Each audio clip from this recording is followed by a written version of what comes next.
where the sun doesn't go down, and we will drift away until the day the world stops spinning, spinning, spinning, until the day the world stops spinning.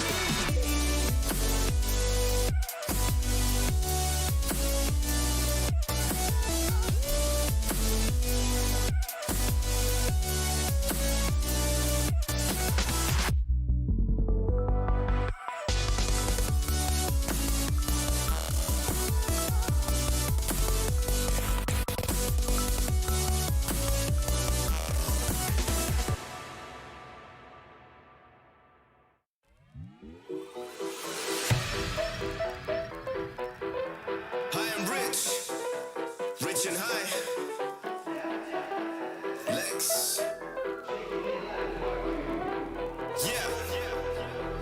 Yo. Got the army with me like Xerxes. Understand you can't hurt me. I got a couple thickies chilling in my room who be shaking it like the twerk team. Ladies, show me where them curves be. Curious, I'm not pervy. Honestly, you and your best friend could go and develop a new twerk scene. Got the army with me like Xerxes. Army with me like Xerxes. Understand you can't hurt me. Understand you can't hurt me. I got the army with me like Xerxes. Understand you can't hurt me. I got a couple thickies chilling in my room who be shaking it like the twerk team.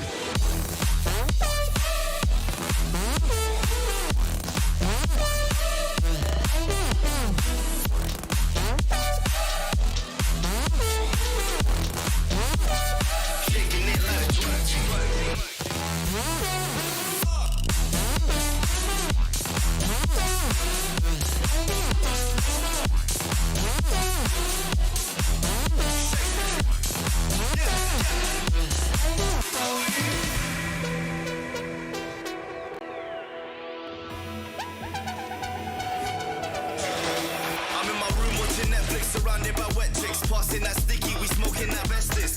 Yeah, car, you know we do it. One showing off, yo, we come to push it. Yeah, it's the A6M. I see you hate, but you rating them. Don't make sense like paying with card.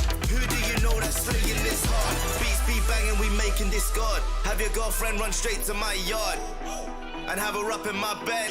Yup, 20 minutes, I'm dead. I tell her, okay, leave. No Snapchat or back chat, please. What color is your backpack? Yep, green. Tell your boyfriend he's a whack twat G.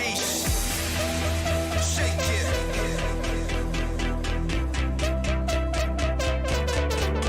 Shake it. Shake it. Let's go. Army with me like Xerxes. Understand you can't hurt me. Got a couple dickies chilling in my room. We'll be shaking it like the twerk team. Ladies, show me where them curves be. Curious, I'm not pervy. Honestly, you and your bestie could go and develop a new twerk scene like.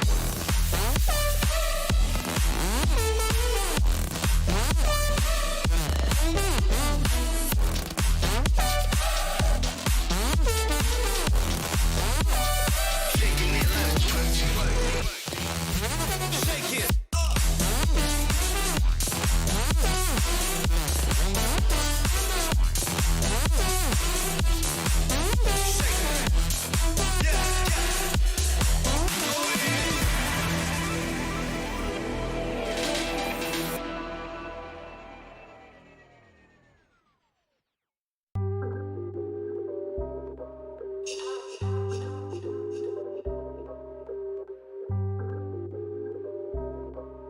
Yeah.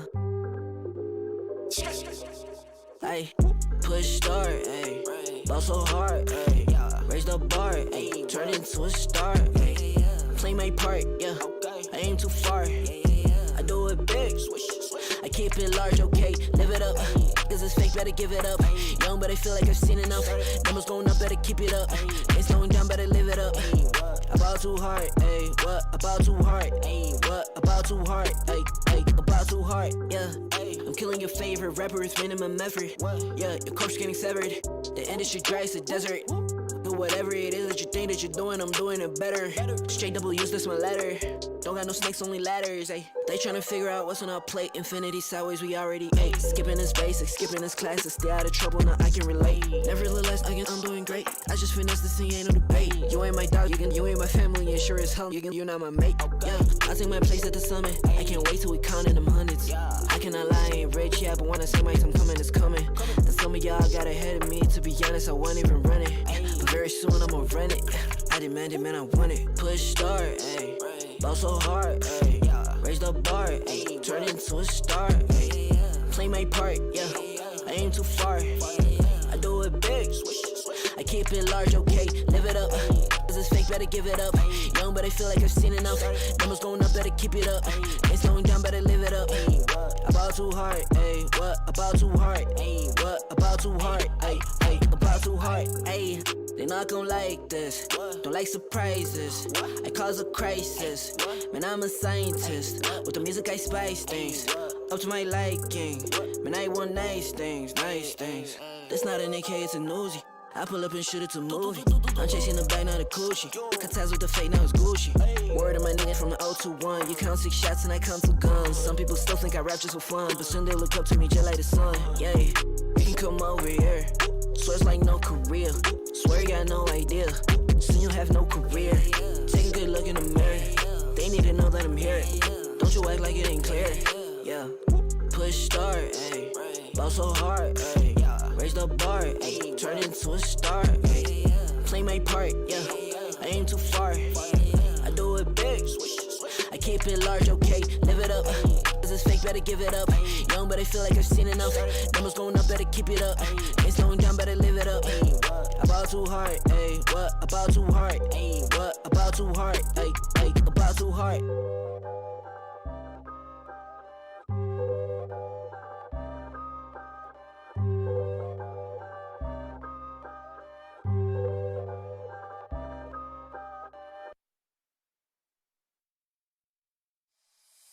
It's been a road less traveled, all alone.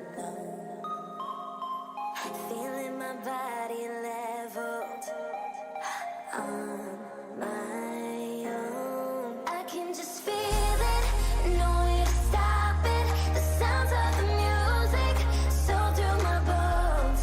I can just taste it, no need to fight it. Cause I'm out here staying, it's last in my soul.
back. I've passed the point of no return. Something is calling me. It's in the air that I breathe. Bring me back to life again. Dancing with my fear, burning with desire. We gon' take it to the edge and come alive. Go to hell and back just to feel the fire. We gon' turn up in this place and come alive.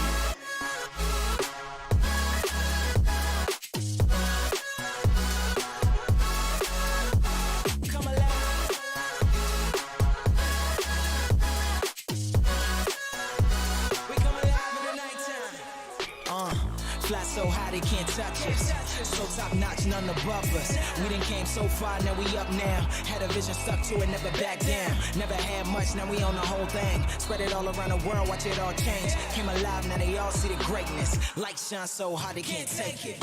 Dancing with my fear, burning with desire. We gon' take it to the edge and come alive. Go to hell and back just to feel the fire. We gon' turn up in this place and come alive.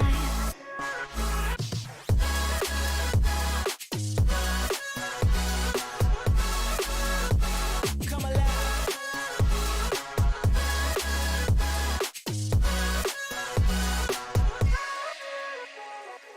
I walk a different path, nothing can hold me back. I passed the point of no return. Something is calling me. It's in the air that I breathe. Bring me back to life again. Dancing with my fear, burning with desire. We gon' take it to the edge and come alive. Go to hell and back just to feel the fire. We gon' turn up in this place and come alive.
everyone will show up. Got in an accident and still made it for them to go nuts. You know what? I'm so what? I'm so That means I can't describe the way I vibe, the way I slide. And with the rhymes that make the dimes, I'll close their eyes and fantasize. Young Divine calling their phone number.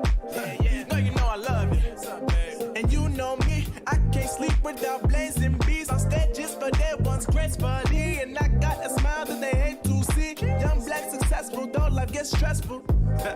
Though life gets stressful, go and vibe out with whoever you next to. Live until the morning, sleep until the noon. Yeah. You said that you want it, so I got it for you. Let's all get together and show them how we move. We move, we move. 3, 2, Bringing summer 1, to drop. you. Oh, ready, let's go. 'Cause you know how we roll.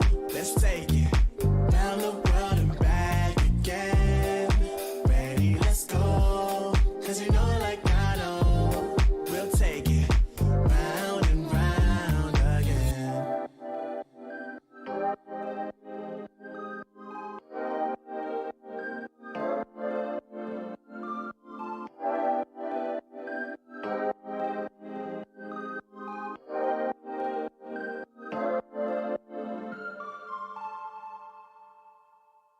Hold up your sign though, they ain't count on that. They ain't count on that. They ain't count on that. Show what you gon' do. They don't want all that. They don't want all that. That sounds like a pop song. Take a dive before you dry, y'all. It's the only way to live. You can't be without it, baby. Yeah, I know. Yeah, I know. Yeah. Try before you sign off. Shit can kill the sick. Real stuff. It's the only way to live. Fancy cars and the smiles of the ocean. Purple sky, let that night come with peace. Anywhere you wanna be. Anywhere you wanna be. Yeah, yeah. Hold up your sign, though. They ain't count on that. They ain't count on that. They ain't count on that. Show what you gon' do. They don't want all that. They don't want all that. They don't want all that. Rush.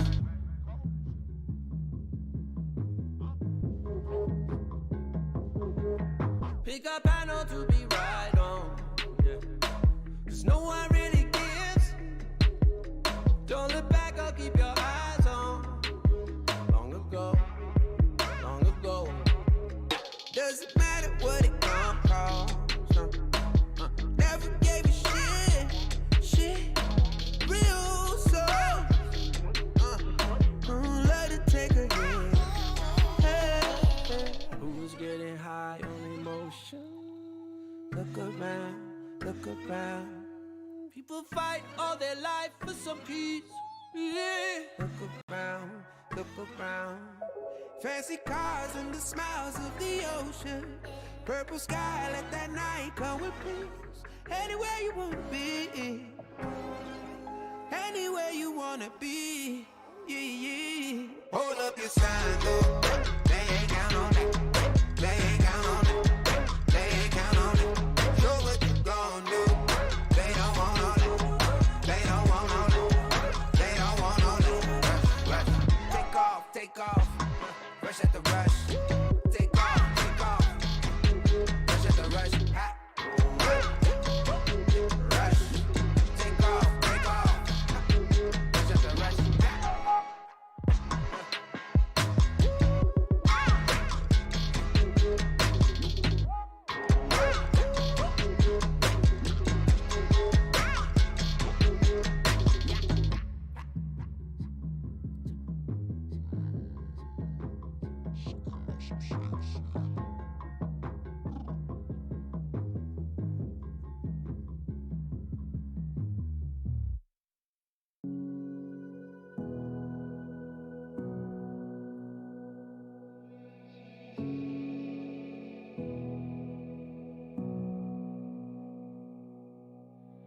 Sitting on a bench, waiting for the time to pass, dreaming of what happens next. I see what I wanna be, questioning my destiny, only knowing what I see. I don't even realize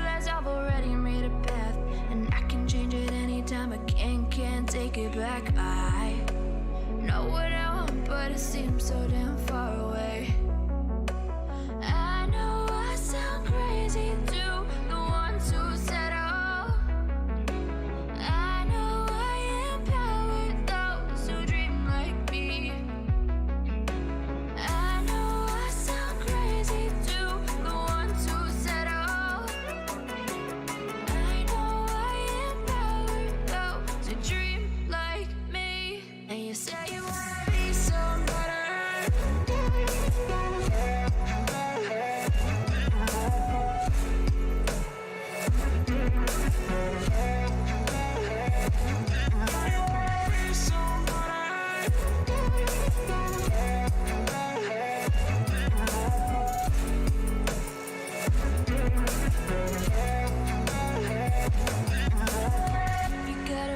Then you better use it.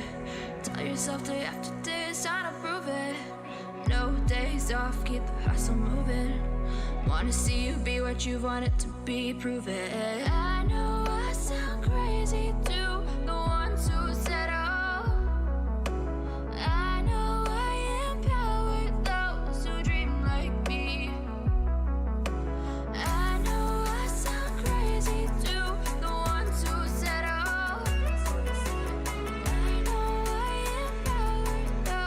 Dream like me. And you say you wanna be somebody. And you say you wanna be somebody. And you say you wanna be somebody. And you say you wanna be somebody.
Never let you double cross them.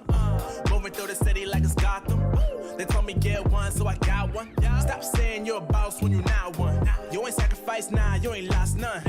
All over the gram like you got a bag. You ain't big dog, we ain't hearing none of that. I'm in the gym looking like a running back. How you know the flow, got 'em coming back. Who I was in the past, I'm unattached. Only focus in this moment is bringing the summer back. Oh, respect my grind, elevate souls and I spread good vibes. Young divine, you know I gotta shine. Raise your hands for a good time. Aight. Vibe until the morning, sleep until the noon. You said that you want it, so I got it for you. Let's all get together and show them how we move. We move, we move. 3, 2, bringing summer to you. Oh, ready, let's go. Cause you know how we roll. Let's take it round the world and back again. Ready, let's go. Cause you know like I know, we'll take it round and round. Yo, hold up, let me switch my flow up. Back in high school, they were telling me I'll blow up. Doing talent shows and man, everyone will show up. Got in an accident and still made it for them to go nuts. You know what? I'm so so what? I'm so That means I can't describe the way I vibe, the way I slide. And with the rhymes that make the dimes, I'll close their eyes and fantasize. Young divine calling their phone number. Yeah. No, you know I love you. And you know me, I can't sleep without blazing beats on stages for their ones gracefully. And I got a smile that they hate to see. Young black successful, though life gets stressful.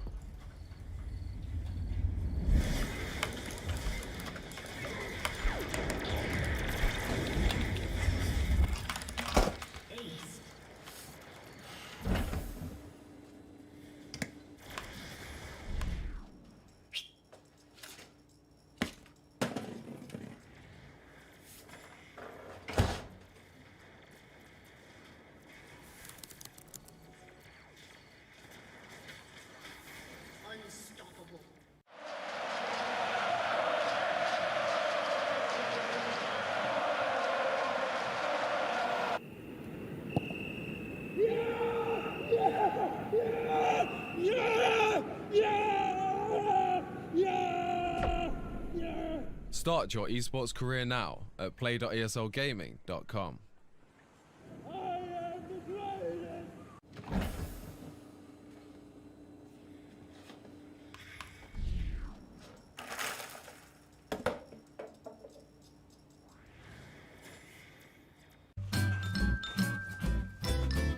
You ready? Huh? Hey, he's a good boy, huh? You ready? Huh?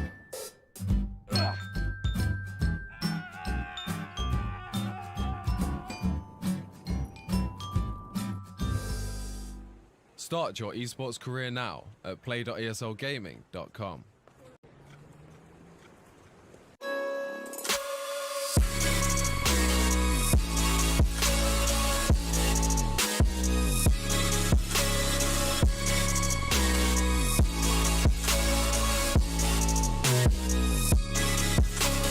You love it, you wear it. What's your style? Get your merch at shop.eslgaming.com.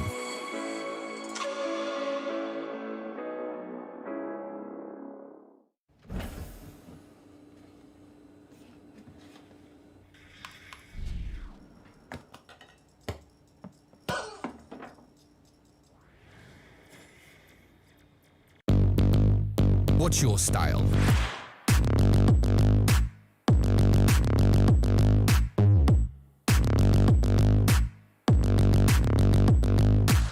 Get your merch at shop.eslgaming.com.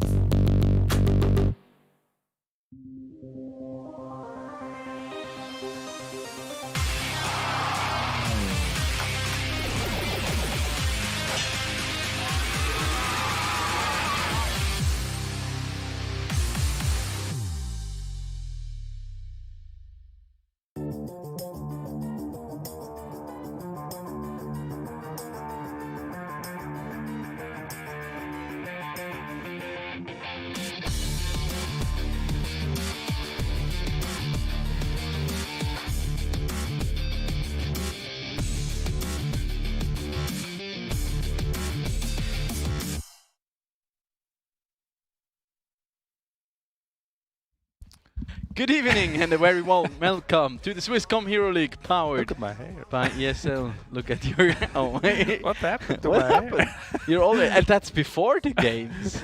Imagine how they're gonna look afterwards. The hair is up in the air. I know. We're getting closer No, to that full-on clown cosplay here. But welcome anyways to another night full of Clash Royale here at the Swisscom Hero League powered by ESL with your favorite two casters, being Chief Avalon here to my left. Thank you so much. And of course myself, Don Rigoni, and we are certainly looking forward to another night full of intense matches. If the last match day, last Wednesday, was any sign of what's to come with like the new meta, the new changes, it's gonna be an exciting one. It's gonna be very interesting. We've already seen last time that we had new decks in play. So kind of a complete change to what we've seen before. Giant Skelly has disappeared and whole new stuff has been shown to us. It was very, very interesting to actually watch. And now the players had time for a week to actually prepare a little bit better for the new meta. So I'm curious what they're gonna show us tonight. Yeah, so let's have a look here quickly what will await us tonight. Besides pretty likely a lot of E-Barbs and their respective counter cards. We have the first match here between Kefran and Jesus, followed by the pairing of Toy Boy against Kefran, followed by Dutchim versus Toy Boy once again. And then to round things out, we have the reigning champion in Senpai Rect versus Solak. Yeah, that's going to be an interesting match because Senpai and Dutchim, they can both really get some good points here in this match. I'm not so sure about what's the standing of Toy Boy and Kefan. Let's have a look at the standings. There they are. So yeah, for them it's actually very important. They're in the center area of those standings, because if they get points, they can actually progress to the top. However, how it currently looks is like Senpai and Jesus will be qualified anyways. Yeah. And Solak, Dutchim, Kefran, Toy Boy will be in the quarterfinals, most likely. Yeah, for the ones on 5 wins, it's pretty much guaranteed, as we can see.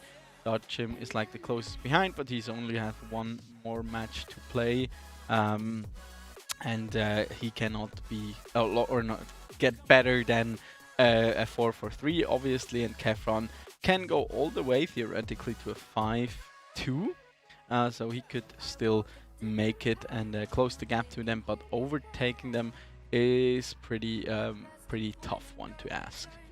Yeah, it's gonna be really difficult. Maybe for Toiba, if he wins twice, that would give him 4 points. That would put him on top. Zolak could get his 5th point today. And yeah, that would make him remain in the same place, actually.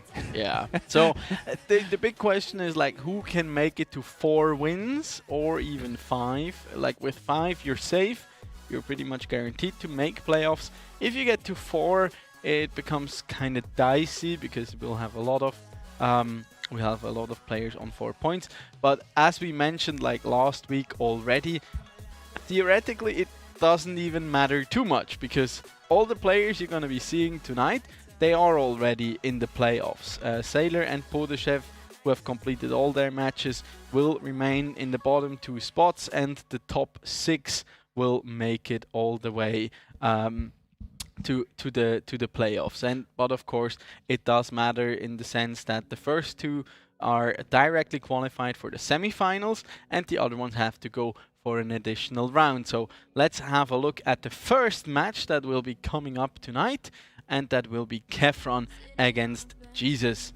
And as I said before, like, if Jesus wins this one, it becomes a lot harder for Kefron to make it to the playoffs, or to like make it directly there. But for Jesus, it's pretty much guaranteed that he'll have a spot directly in the semifinals. So that actually means that Jesus can play this match really relaxed, and that may actually benefit him well. It may make him even stronger to beat because he's not going to be nervous. He has nothing to lose, basically. And the pressure is all on Kefron in this match. Yeah, I mean, theoretically, he could still lose his top spot, I think. He won the head-to-head against Senpai Rect and against Solak too, so he should be fine. Even if he loses this, he should remain in the top 2 if my quick math is on point. Should. And yeah, if you also don't want to crunch numbers too much, this is one of the decks you might want to consider. Good old beatdown deck here being run by Kefron. He's one of our players that has shown time and time again that even in a meta that doesn't necessarily favor the golem player and the golem play style. And notice here the bomber is actually not 3 elixir, it's 2 elixir. Yeah. That makes the bomber a very valuable card. Yeah, absolutely. We've seen that being one of the big changes that came in with the latest set of balance patches. It's everywhere on the ladder now. Yeah. I face bomber in almost every match. There was actually a quick hotfix just today, about 2 or 3 hours ago.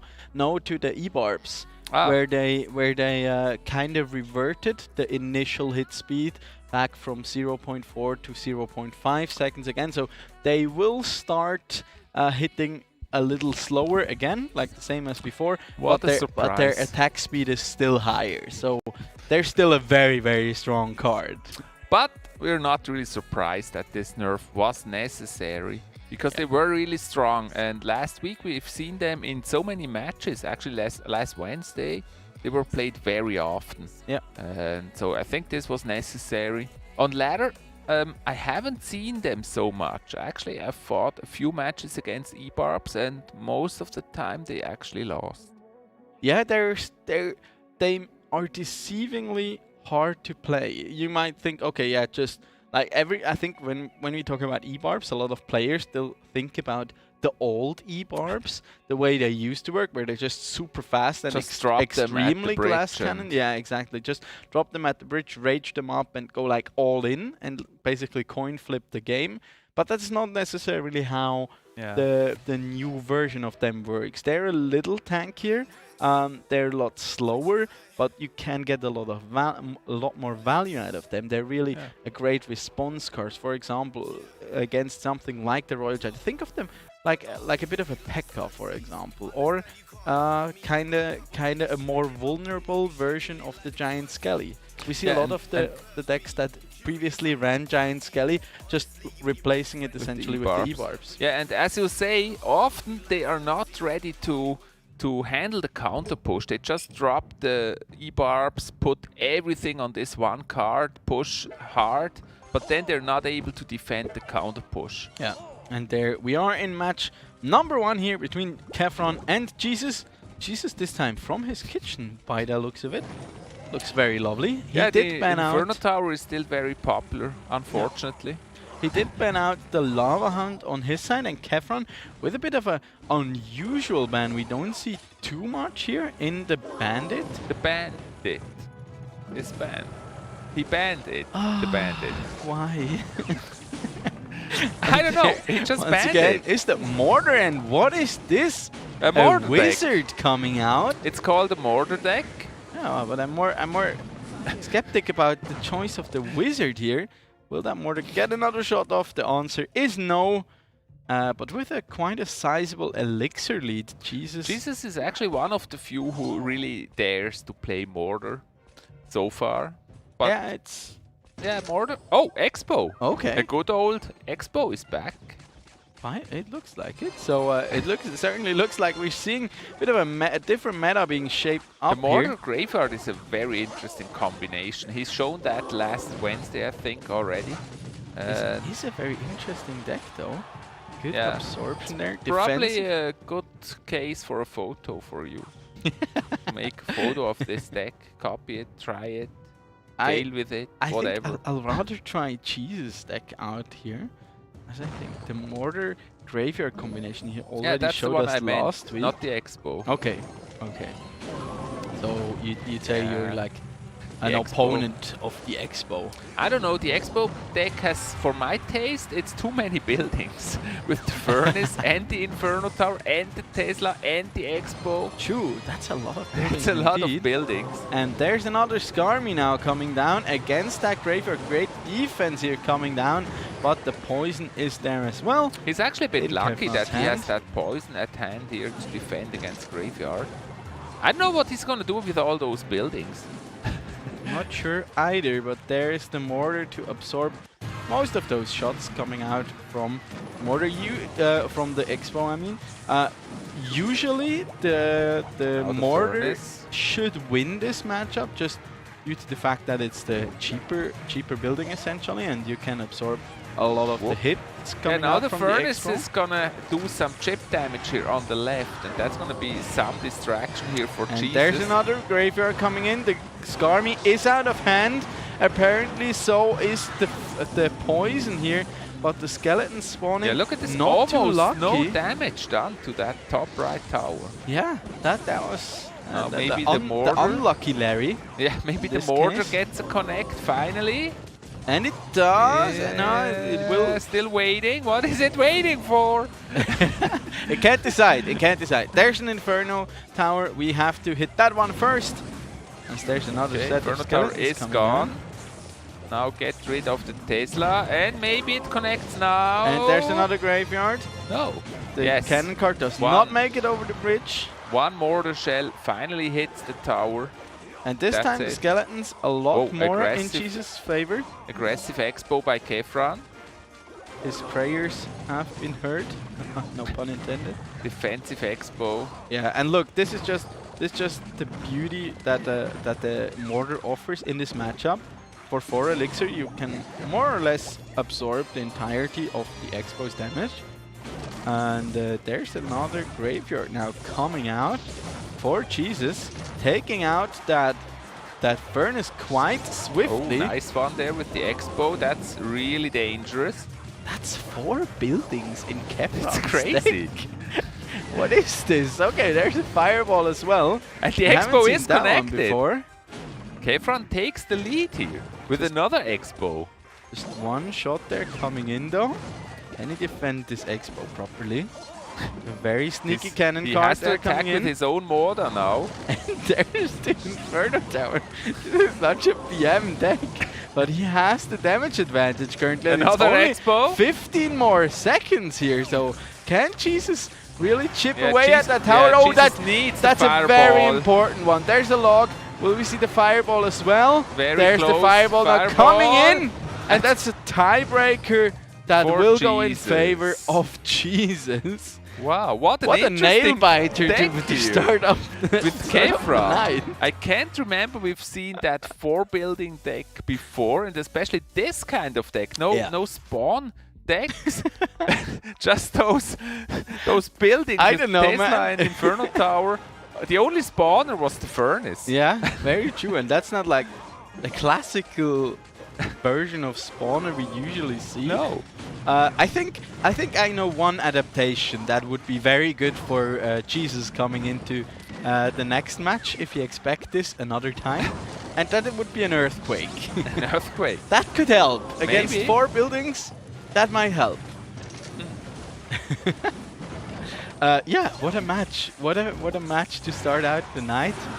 In the end, more direct damage coming Maybe out. if Kefran used another building, like I'm actually not sure. a spare goblin hut, maybe. Yeah, I'm actually not sure how it would have turned out if that wizard did not get that one single hit on the right-hand tower there. Whether it would have been still in favor of Jesus, because that was so.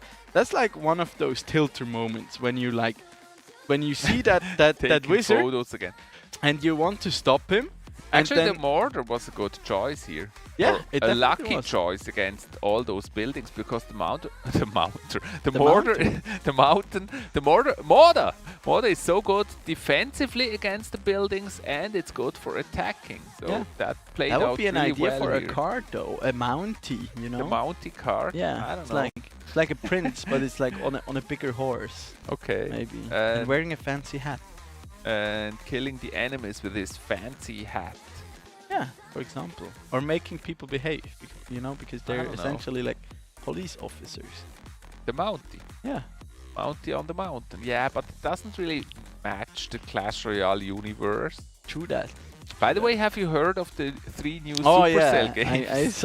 I saw it. I was like, are they pulling a full-on Riot Games move here? So like, we have to do everything. We have to combat game and role play game. It's very interesting. It looks like it's like just create 3 games and see which one survives. That's the impression I got from this. Like announcing 3 games at once is kind of an interesting move.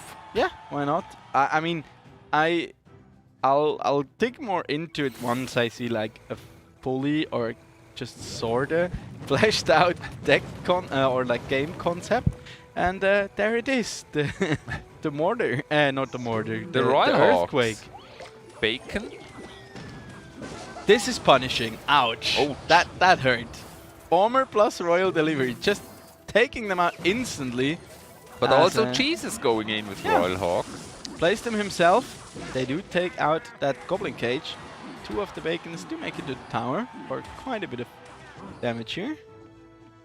As yeah, that was a punishing one here for Kefran.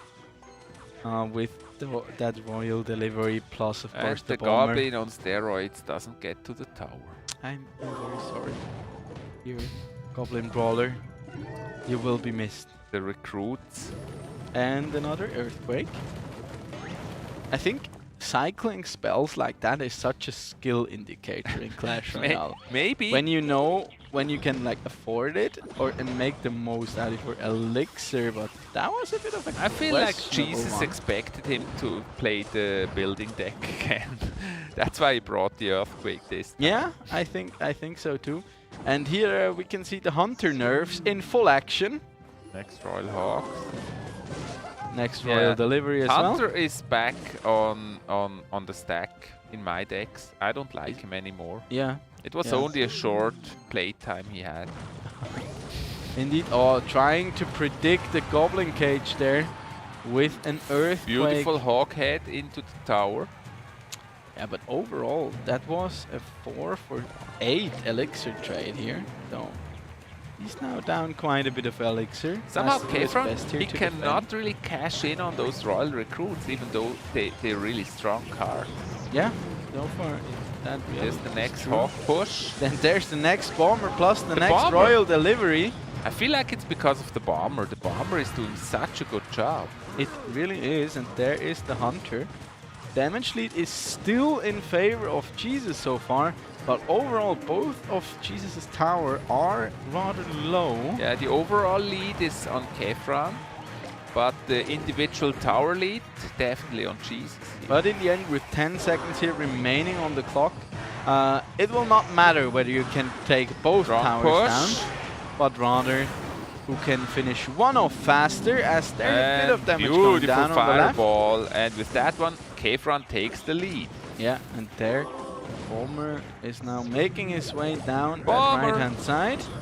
There's the Earthquake now coming in. Beautiful Earthquake. And those Hogs, they will make it to the tower. Quite a bit of damage there, combined with the Earthquake. The Goblin on steroids is just too slow to actually catch up with those Hogs. Yeah, one more round He here. should do some speed Good training. predictive Fireball here, or at least This the is super attempt. close. 5-11. But not quite. Next Earthquake. 2-15.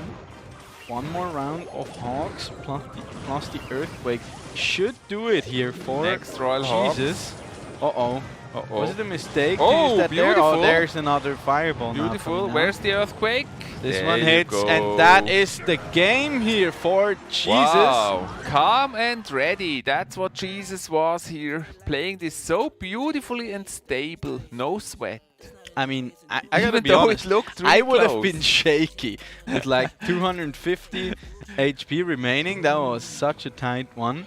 But that defense there with the bomber and that delivery is so extremely good working. Yeah.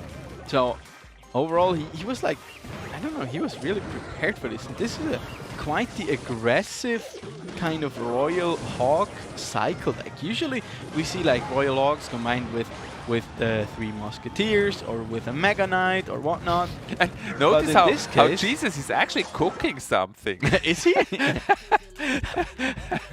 There is that pan in the background. It's like, I need 9 minutes, let's set a timer, and after that I got the pasta. It's cooking. Yeah, probably he's cooking pasta or something. I don't know. Yeah, I mean, potentially possible. So or cooking tea. We don't know. Yeah, yeah. We don't know. Heating water. That's what we've seen. Some steam. Steam. You want to take a picture? No, I think I'm good for now. No picture. I mean, the Royal Delivery and the bomber was really a good choice there. Yeah, but also like even the log plus the earthquake getting so much value, even though it was not 4 buildings but instead only 1.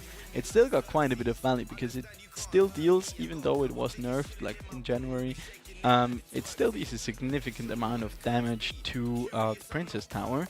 And with that, Jesus actually is already in the lead by 2 points here. So already match point for him. Yes, that was fast. And small reminder, like if Jesus wins this one, he locks in first place here for sure. That's really cool. So he will be able to choose his opponent for the semifinal, right? That's how it was in the previous season. I think not. I think it will be done according to the seeding. Okay. So it's like, or I'm not 100% on that. In C3 it was the first could choose. Yeah, his it probably will. Yeah, So, the quarterfinals is according to like the seeding. So 3rd place will go up against Let's 6th place and 4th against Is this 5th. already match point for Jesus? We want to know, and we will know in a few seconds. There's the goblin cage to sort it all out. It's a goblin barrel. Oh yeah. Yeah, close enough. My bad. Too many goblins in this game. Cannot handle it anymore. Looks like to be our good old double barrel This looks deck. like the double shotgun barrel deck. Yeah, really does. There's a cannon card coming out for the side of Jesus. He seems to really still value that card a lot. The here. cannon card? Yeah. It's a beautiful card. And I mean, we already established last also week beautiful log. that it wasn't really nerfed. And oh! cannon does connect. Nope. Nope. Oh, that was super close though. Kind of lucky here for Kefran that one did not Princess quite taking connect. a walk. Walk in the park. And there the Skelly's coming down against that poor little princess. How many 1 elixir cards do we have? Do you know? Is it enough to actually build a 1 elixir deck? Is it 8? I think it's not enough. Only 4, right? Yeah, probably It's only 4. The 3 spirits. The Skelly. And the Skelly. So it's only 4. I think that's all. And then maybe the log. And the bats. And the bar barrel. Okay, so you could actually build a 1.5 deck. Yeah. What's also... and Zap is also only 2. And the Spear Gobs. But is and it the good? regular. But is it good though? Probably not. And probably also very stressful. It would be super fast. Yeah. Imagine that in triple elixir. You're like, I think that could really hurt not only your sanity, but also your fingers if you have to like. And your display. Yeah. It may scratch your display. we just to clarify, we do not recommend trying this at home. No. The mortar again. No bomber so far. Oh, great Evis there. Oh, Electro Wizard. Oh, probably he just noticed he put him in the wrong lane. Yeah, and their fantastic counter push here coming out from Jesus after getting a ton of value out of his. The Querflöten Goblin is connected to the border. That was a cheap. Wait, I mean, I want like, can we get like a reward for all the? Does not get a shot. If I'd have to take a shot for every fireball that missed this season, I'd be hella drunk. Of course, it would be a non-alcoholic shot, but you'd still be drunk. I get drunk with apple juice. Yeah, if you wait long enough. Yeah, true. This one does connect though. Yeah, the Skelly's there it's stopping the cannon card. Cannon card does get taken out, and now it will just sit there, lonely and by itself. And in the meantime, there's another mortar. The mortar. And we'll just shoot. And the Goblin Barrel. Now he has to decide, but there will be another Evis. This matchup, there's the Querflöten Goblin again. It's a Blasrohr Kobold. Oh, he's playing the flute. Oh, yes. Production once again backstabbing me here. From now on, it's called Querflöten Goblin. Not surprised at all. Yeah, it's the more complicated word, so it will win. Okay. Querflöten Goblin again in action. Oh, okay. For the first time we see the graveyard now coming in here for Jesus. Graveyard. I think that's the same deck. Yeah, and funny in this match is Jesus is in the lead, even though it looks like he's really under pressure. Yeah, oh, it does. That's just because this is such a fast cycle here on the side of Kefron. I think like 3.2 elixir maybe. He really has to hurry here to defend all those barrels. Yeah. Oh, that's the next I graveyard. would have expected him. The graveyard on the left, on the right here rather. It's interesting also that he does not have poison to actually defend against those skellies. Well, since when do you play the log bait deck with poison? No, I mean Jesus, with the graveyard. Ah, I see. Oh yeah, he does run the fireball. I guess in this matchup... Querflöten Goblin getting hit. It does not make flute sounds. This makes no sense. Yeah, just listen.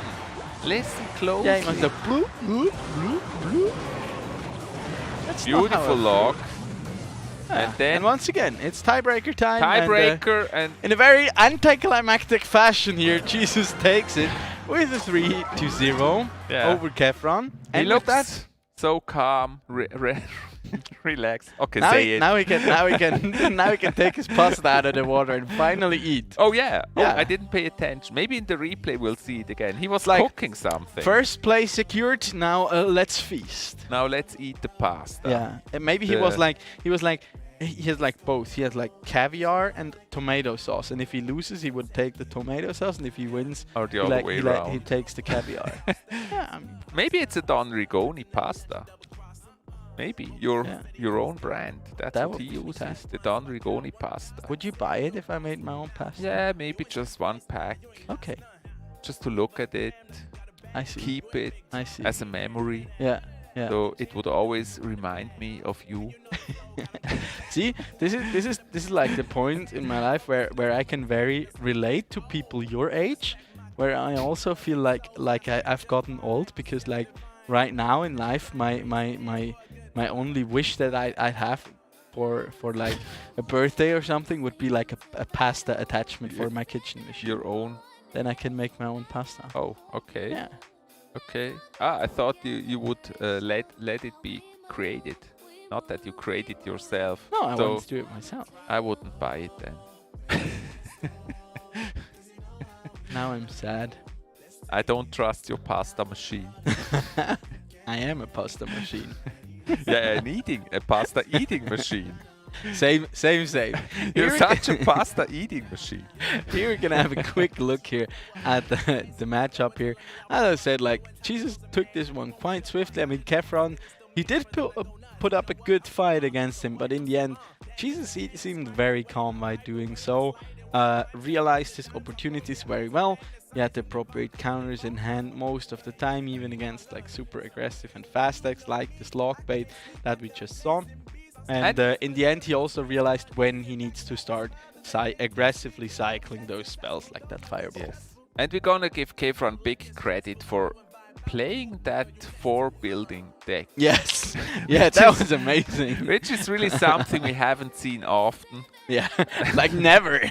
And make sure Jesus does have to run that Earthquake the next game. Yes. So. And I mean, the other matches, the second and third, they were kind of close. Yeah. It looked very chilled from Jesus, so he was not really surprised. He handled it really well, but it wasn't was like close. Explosive. He knew he quickly identified what's coming his way and how to deal with it. Really. Yeah. In a chilled fashion, he kind of handled all those attacks really well. And that's just like the trait a good player should have here. And yeah, he deservedly take the win. It would have been also deserved if Kefron managed to pull it back to a 3-1 or a 3-2, but the win certainly deserved here for Jesus. And before we head into the break, one more question. What is your favorite like pasta dish? Pasta dish? Yeah. What do you mean? Yeah, like which kind of pasta? Oh God. You actually think sauce I can tell this in English? Or you can show it. Or you can say it in German. The pasta I like most are actually those spirelli. Yeah. Those like screws. Yeah. I see. Those are my favorite. And then the what's it called? That orange sauce, the calabrese sauce. The orange sauce? The little bit hot. All'arrabbiata? No. It's like orange and don't know. I'm actually not sure what the name is. Okay. Cinque P is not the one. No. I thought it's called calabrese. I'm not sure. I just look at the colors and pick one. Okay. That's a good one. Which one is your favorite then? It's a tough one. I like in terms of the shape. I love farfalle, like the bow ties. The as you can tell. Cravetti we call them. Yes, exactly. I don't know, and just also because farfalla means butterfly in Italian, which I think is beautiful. And can relate to a beautiful butterfly. To that. That's kind of your true identity then. A beautiful butterfly. And in terms of sauce, I'd have to go with like a good carbonara. Okay. Like a true carbonara, no cream in that one. Or just like a good pesto, like a fresh pesto. Yeah, that's also a good one. There's like this green pesto sauce. Yeah, exactly. I like that one too. Yeah. So with that, we head into a little break. Don't leave. Just grab some food and drinks, and we'll be right back after the break. If we made you hungry, make sure to grab a snack as well, and we'll see you right back. I walk a different path, nothing can hold me back. I passed the point of no return, something is calling me. It's in the air that I breathe. Bring me back to life again. Dancing with my fear, burning with desire. We gon' take it to the edge and come alive. Go to hell and back just to feel the fire. We gon' turn up in this place and come alive.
where the sun doesn't go down, and we will drift away until the day the world stops spinning.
Start your esports career now at play.eslgaming.com.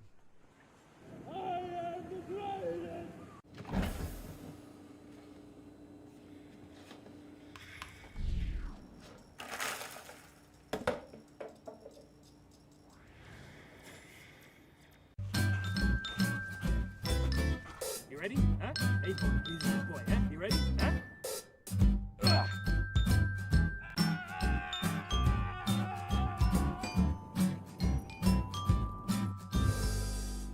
Start your esports career now at play.eslgaming.com.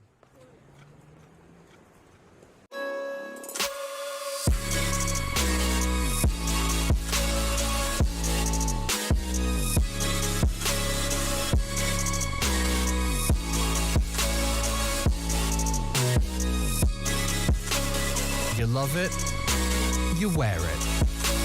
What's your style? Get your merch at shop.eslgaming.com.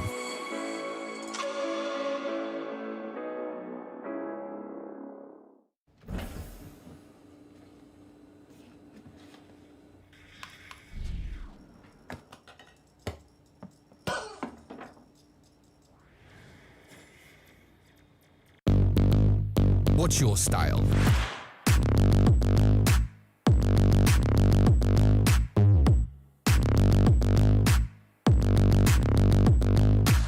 Get your merch at shop.eslgaming.com.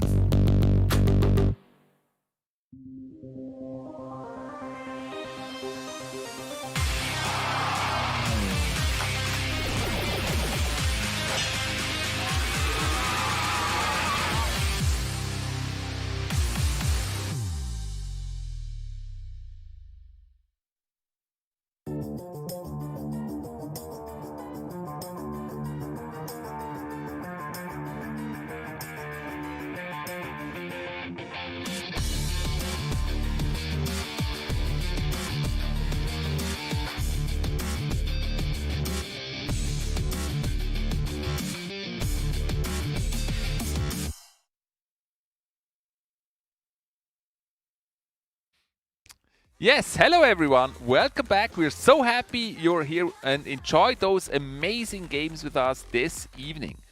It's gonna be more Clash Royale, and yeah, what are you most excited about?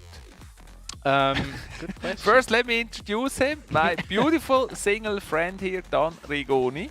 You find him if you want to contact him because he's so beautiful and still single. You find him on at Don_Rigoni on Twitter and Instagram and Twitch.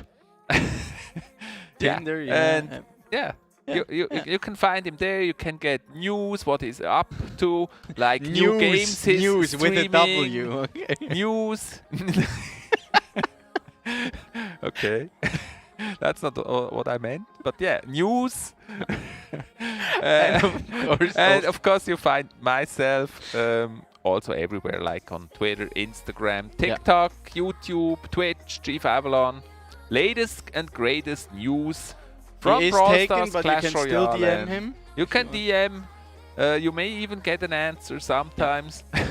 You can get an exclusive selfie from him. No. Like right out of the studio? It's usually not exclusive. Usually the selfie is publicly available. On no other selfies. By the way, I'd be curious since you're like a very ingrained in the whole experience Supercell community, and I thought and you also want to in the say brawl old. would they ever like do a brawler like modeled after you? There is actually one. Is there one? Yeah. Which one do the one that is on my logo that was built after me? It does not exist in game though. Okay. Okay. But I have that's still to come.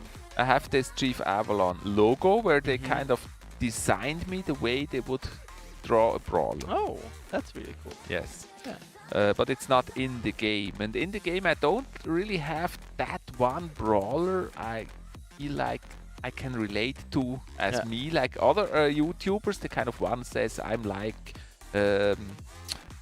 Boko or others. They kind of relate to an individual brawler. Yeah. And make them their trademark, kind of. What card would you be in Clash Royale? Clash Royale. Maybe the Knight. Yeah. Okay. Yeah. Yeah. Yeah. It's just a humble, useful, nice, still strong and striving senior card. Yeah. A supportive card. It's also one of the oldest cards, so that is very fitting. Experienced. Well. We call it experienced nowadays, not old. Very experienced card that has been in the game for What a long about you? time. Princess, maybe? Yeah, I can see that. I can see that. Or the flute goblin. The blaster or kobold. Yeah. No, which one would you really choose if you had to choose one? Probably the mini P.E.K.K.A. The mini P.E.K.K.A, yeah, because of the size, or yeah. You're not that small. I mean, it's true. But it's but actually, you're right. If we would just put the Knight and the mini P.E.K.K.A and then put us beside them, that would be lovely. May look similar, actually. I mean, so if we ever go to a costume party, I'll dress up as a Knight and you as a mini P.E.K.K.A. Yeah. That would be lovely. maybe I'd be like a medium P.E.K.K.A then. Yeah. It's like not full size P.E.K.K.A, but the like P.E.K.K.A. Yeah, like a and middle the mini P.E.K.K.A. I'd be like 5 elixir or something. Or 6. Maybe. Yeah. We'll have to see. So in this first match here, we have Toy Boy against Kefran. We've already seen Kefran today, so this will be his second match, his second try against Toy Boy. Toy Boy, of course, a very strong player, so it will still be a challenge for him. What do you think, my dear friend? What's your prediction for this match? Well, the first prediction is we'll probably not see that stack again, since 3 out of those cards just got nerfed in the last balance patch. So highly unlikely, I'd say. There are still Royal Giant or new and updated Royal Giant versions floating around. I've seen ones running the Musketeer again. But the question for me will be, can Kefran bounce back and recuperate from that loss he just suffered? Because a 3-0 that usually can be a bit detrimental to your morals. Not your morals. to your morale. Okay. Maybe it could also be detrimental to your morals. What about the news on your channels? The news? The news on your channel. They're morally perfectly acceptable, I think. Good. Yeah. A lot of when I looked at this picture, I thought maybe you could also go as a Royal Giant, just make your beard blondie. Yeah, true. Carry a big cannon. Could go as a Royal Giant. Yeah, already got the... Well, I'm not that like... Yeah, maybe the cannon. In terms of the height, I got the belly, so that's fine. Yeah. Yeah, you definitely wouldn't go as a Giant Skelly. Yeah, no, that's... I still have too much skin for that one, I feel. Yeah. And you're not big enough for the Giant Skelly. What would also be a cool... Like, us together would probably be the Royal Hawks, but then we also need to like include our production crew. Then we could like we could wear those fancy golden helmets. What about and the just Hawk Rider? I'm not sure. Would I ride a pig and swing a hammer? Oh, the Ram Rider. Yeah. I think rather the Hog Rider. That could be fun. Like No. just jumping around on a No, it's warthog. not. You can't go as a hog rider. No. That doesn't work. You could be the hog and I be No. the rider. No. Not? No. Or the other way. Let's How go about into the other first way match. around? There we go. This time we got Kefron on the right here and Toy Boy on the left. The bans in this game are to a little surprise, the E-Barbs here ban out from Kefron and the Fireball from Toy Boy. So both of the players with a very similar approach here when it comes to those bans.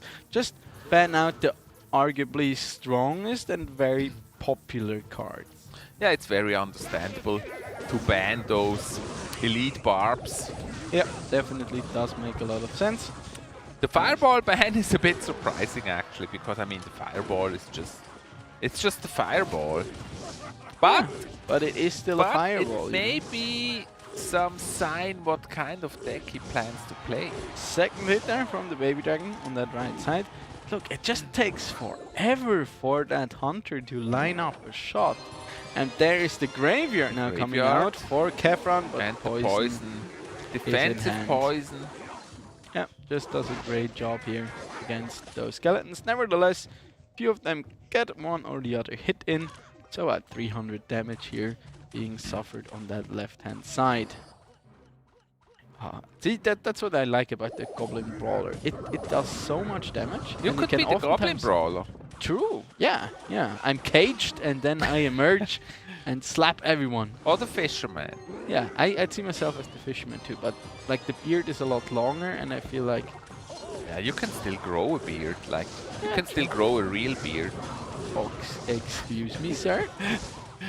Like a manly beard. A manly beard. Okay. We'll just leave that as is, as there's another Graveyard now coming out. The poison is in hand here, fortunately for Kefron. The Knight for is actually... Toy Boy. He wanted to hit, but missed. Yeah, and those archers actually got quite a bit of damage in, and that Baby Dragon is still left to be defended. So the Elixir lead is quite handily here in the advantage of Kefron currently, plus he's also about 400 damage ahead in terms of damage. What about the Hunter? Can you identify with the Hunter? Not sure. Not the biggest fan of mustache. I actually have to grow a mustache to be the Knight. You'd probably your perfect card would probably be the clone. Or the freeze, as that tower goes all the way down to 62 HP there. That's just, I'm not sure whether he can finish that off with a freeze. Nevertheless, he does a great job here of defending everything that Toy Boy saving up for the freeze. Toy Boy giving up. Yeah. Waving the white flag. Oh, that one, Larry. Coming up there. First point here for Kefron. Yeah. 1-0. Skeleton just came up, bloop, and was like, I got it. Maybe the best answer if you ask somebody what card would you be is Inferno Tower. Me? No, for me. Oh yeah, for you. Or whoever. Yeah, then you basically... Here's the replay. Then you're basically Sauron from the Lord of the Rings. Fantastic freeze That was cheese a really here. Great freeze. Yeah, that really caught him by surprise there, you could tell. Getting rid of the Hunter, he also did not have enough elixir initially. And then the Goblin Brawler on the tower. Yeah, I think I'd be the Goblin Brawler. Without the Mohawk though. I keep my long hair. Yeah, it's a beautiful haircut though. Thank you. Not yours, the one of the Goblin Brawler. And here Toy Boy knows it is over. He was like, after that freeze there, that really caught him off guard. This is actually the first time I noticed that the Brawler has two kind of haircuts. One is that the Mohawk. And the other one is just bold. Yeah, when he's golden, he gets the Mohawk. Okay. Yeah. So here's the deck they just played, and the huge difference is the number of troops they played. Kefron playing 17 troops, and Toy Boy only 9 troops. That's a huge difference. Yeah, I mean, it is quite a bit spammier. I mean, we play the skeletons, they're very cheap, and there's 3 of them. Then there's also the archers, who are only 3 elixir, and there's 2 of them. Meanwhile, on the And the side of knight. Toyboy, it's basically only Just single. one of them. Yeah. Do you single know how many units. skellies spawn from the graveyard? 20? I don't know. Is it a fixed number? I'm not sure. Yeah, sure. It does make sense, of course, but I'm not sure You how just many look it like is. that robot when he starts thinking and then smoke Yeah, is coming out of sometimes the it takes ears. a while. Like so, is it 20, 21? I can't solve this puzzle. Yeah, it's like it's beyond me, to be honest. Now, I don't know. I don't know, like, But I by think heart. it's a fixed number. It is a fixed number. Yeah, I think we can maybe have a look at it or have production tell us. So Just count them for next once, time. for once, they actually do something that makes sense besides just backstabbing me the entire time. They don't. They're always really nice with you. So am I actually this season. I'm really nice, and from now on I'm going back to being really nice. Okay, that's lovely.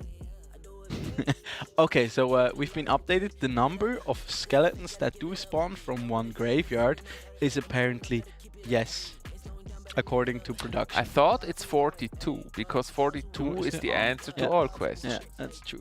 That would make sense. But 42 skeletons is quite a lot. Not if you kill them when they spawn. That is also true. But you're right. I mean, 42 would really be a lot if they're on the tower. Yeah. I'm always surprised by those little skellies, how they do damage when you let them. Yeah. I mean, they are super squishy, but if they connect, because it's like embracing the There they concept. are. Yeah, and there you can see it. Their strength in numbers, and they just overwhelm it. It's like that Game of Thrones scene, you know, the battle of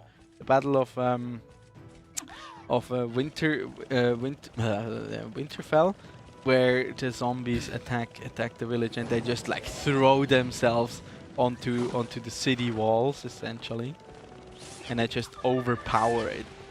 They're not stronger than the humans, but they're a lot, and they cannot die, so that also helps. Is Kefran Did you running? also play Clash of Clans No, I at didn't one time? Never? No, not so far. I'd have to start. But it looks like Kefran did choose his 4 building deck again here, by the looks of it. Maybe he's... I mean, we'll see in a bit. He may be trying Toy Boy now. Maybe Toy Boy will respond differently to that. What? Oh, it's 20 skeletons. That so was fast. I was right. It's 20? Yeah. Okay, I was half right with 42. Yeah, granted. So if you like take a test, if you took a test like back in like 2 centuries ago when you were still in school, and you took a test and you got a 3, would you also like come home and say like I got half of perfect sure. score? Yeah, sure. Okay. If you can make 100 points and you make 50 points, Yeah. Like half of that's perfect. still 50 points. Yeah, that's true. Points matter. Yeah, I completely agree with that one. Beautiful Actually- Inferno Tower. I must say I have kind of the sap, they're out of hand quite early. I have bad memories with Inferno Towers, kind of, because when they were introduced into Clash of Clans, the game became so much more difficult than before. What do they do in Clash of Clans? They Yeah, introduced the Inferno Tower. Yeah, but what do they do in And Clash of from Clans? then on, Same? it was so hard to 3-crown the villages. I see. As there is another round of skeletons spawning, plus also those fire spirits coming down. Yeah, Giant is this is really back and forth because with the Skarmy he has a great answer to the Prince and also the Giant in general, plus of course also that Inferno Tower. But then the Giant is a great answer to the Expo, and yeah, the Expo isn't really a good answer to anything, but it's a decent win condition, I suppose.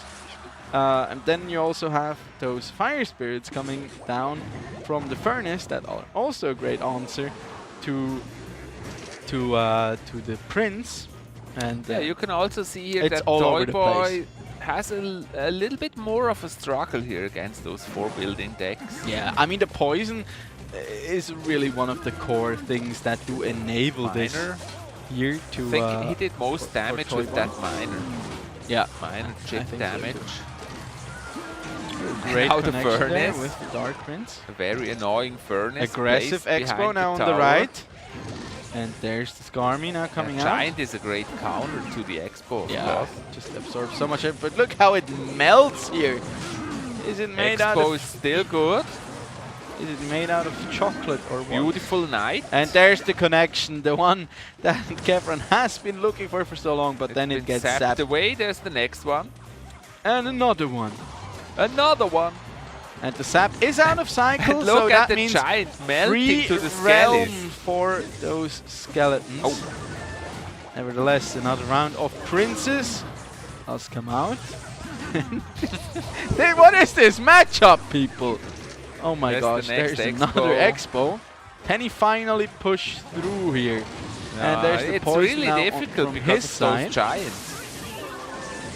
Great log there coming out. Can he literally overpower? At the moment, it's really Toy just Boy's about defenses? Toy Boy having that giant ready to stop the Expo. there's another Actually, a miner. smart move here by Kefran to switch lanes, but that also forces Toy Boy to switch lanes. Yeah, but then again, he does Oh, have the that wizard giant. is connected. Oh my gosh, yeah. And there's another poison.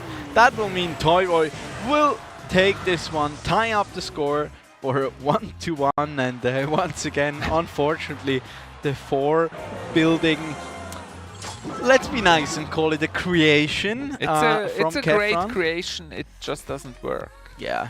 We It's love the idea, but it's like doesn't work. it seems to me like the Frankenstein monster. It doesn't stand the test of reality. Yeah.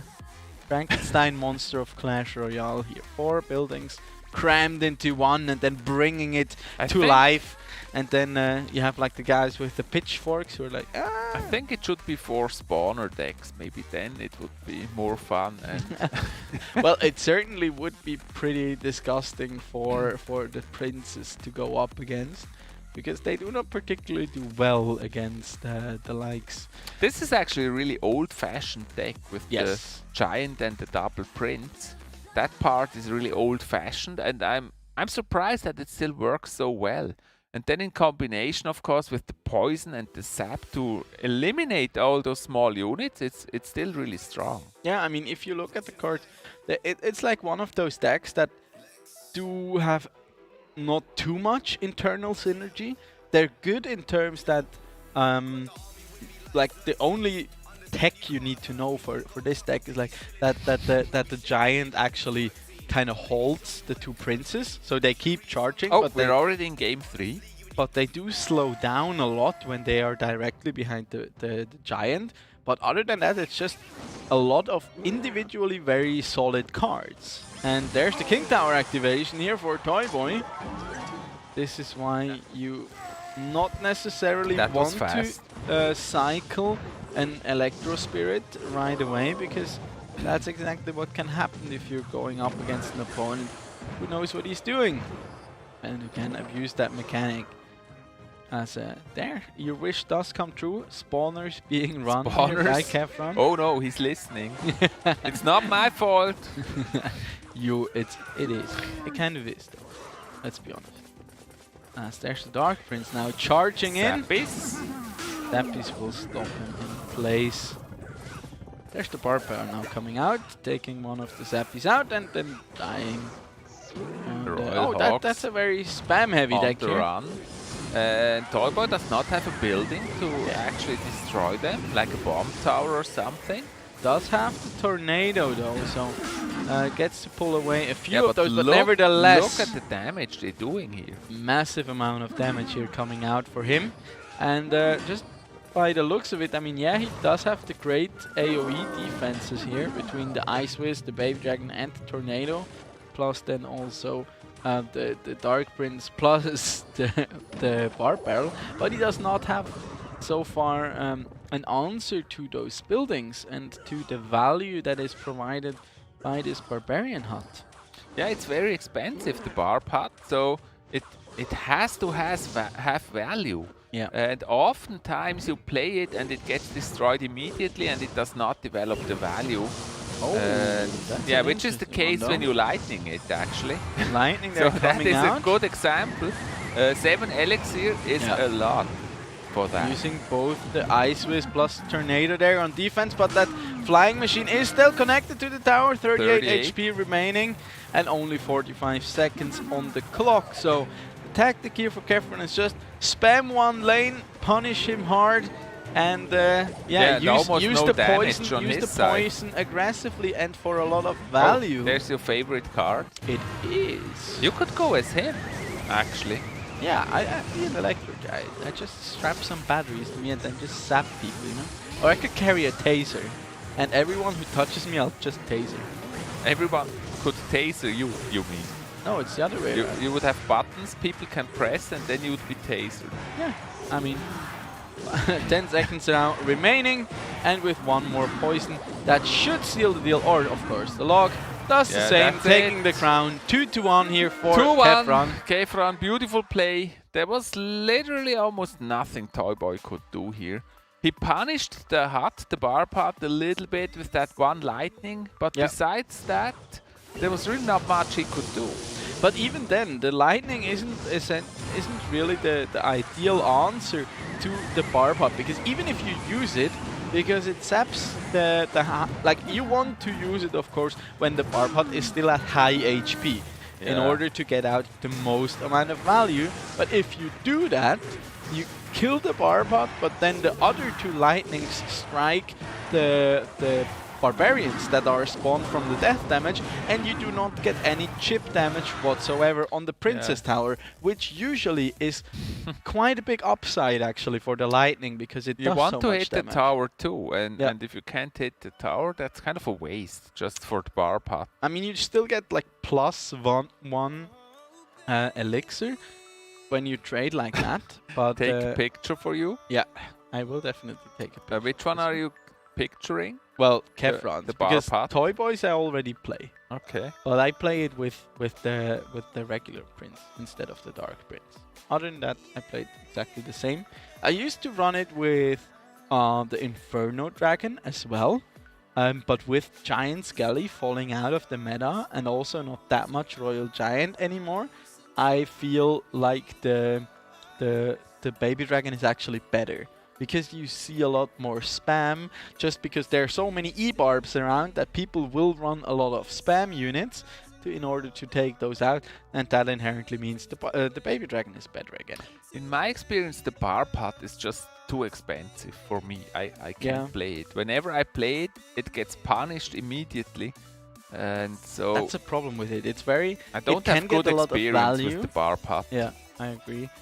It can get it was a big part of the meta, and it had to be nerfed. I'd say deservedly so. And now a barrel duel. It's a very hit or miss kind of deck concept, because it can either both of them have the log. Okay, and there's another log. It looks like a double barrel. More barrel. Deck. Barrels everywhere. And there's your favorite card, the Flute Kobold. The Knight. Ah, you mean the Querflöten Kobold. Oh my. Oh my, oh my. There's another... Almost looks like a mirror match. Yeah, I think it looks pretty much really is. Almost the same.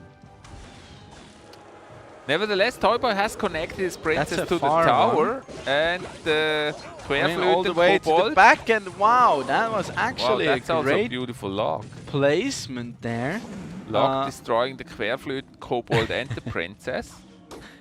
But what was really nice is like he overshot. Look at the skellies. Holy. Oh my gosh. Those little skellies unhandled, getting so much value. Chip on the tower there. Second one, the princess going down without getting any chip in on the side of Toyboy. Greatly done here by Kefren. And just to remind you, this is actually match point for Kefren. So as it looks right now, he's on the right way here. Yeah, look, he also switched to the kitchen by the looks of it. So maybe playing from your kitchen is the key. It looks actually pretty similar to the kitchen we saw and seen before. Maybe they live together. There's a log now coming down, and that Lazarus Kobold doing a great job here of Kobold, you mean? Yes, yes. Querflöten Kobold is connected to the knight. And the princess, yeah, she Princess was does stay alive, distracted, though. but it didn't matter. And now with the log out of cycle, it does get to put a lot of those pressure on the right hand side. 337, that's what he's got to take here.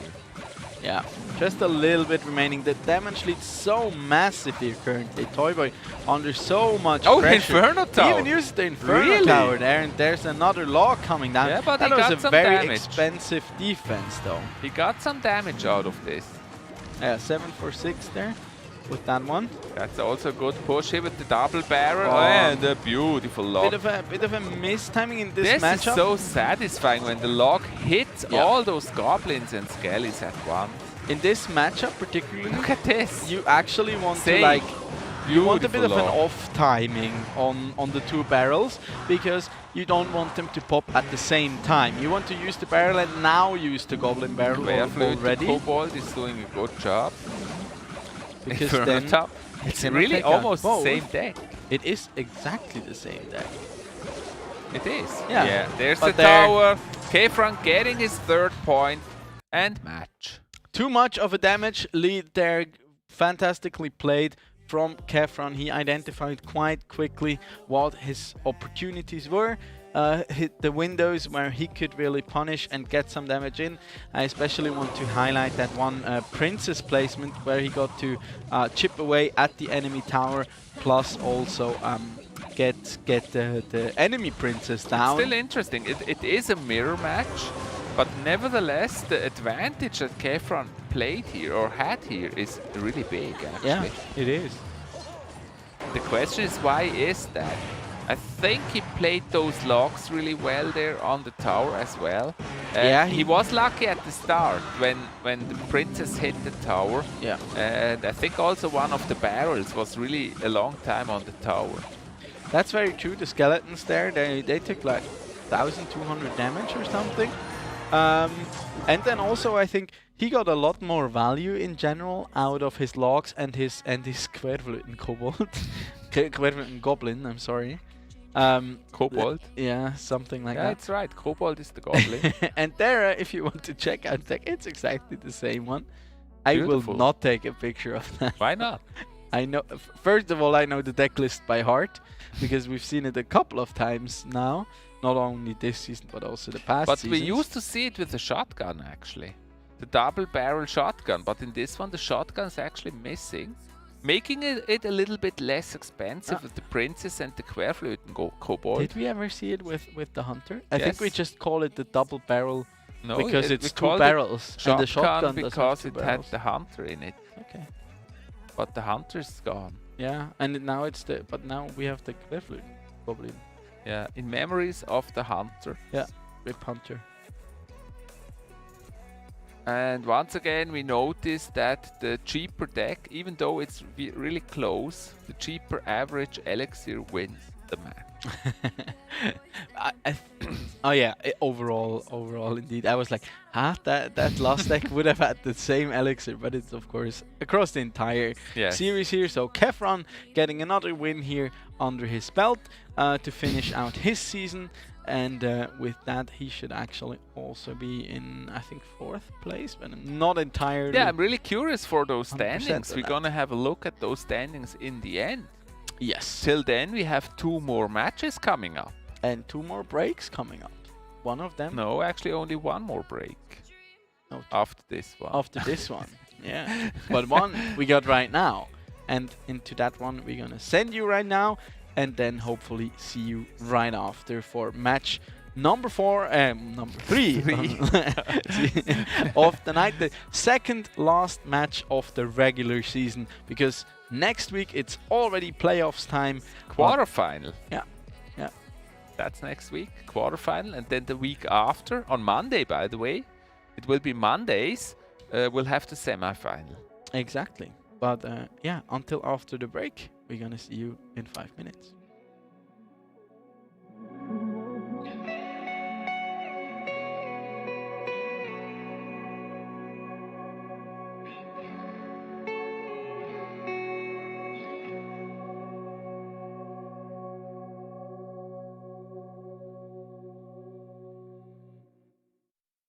up your sign though.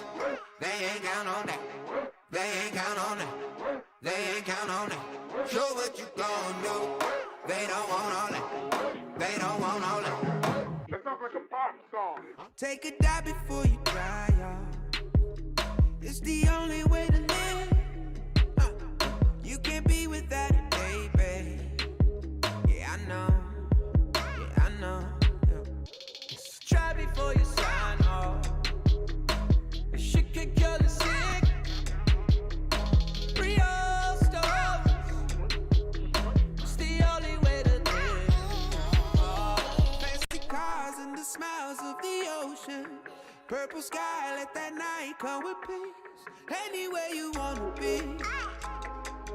Anywhere you wanna be. Yeah, yeah. Hold up your sign though. They ain't count on that. They ain't count on that. They ain't count on that. Show what you gon' do. They don't want all that. They don't want all that. They don't want all that.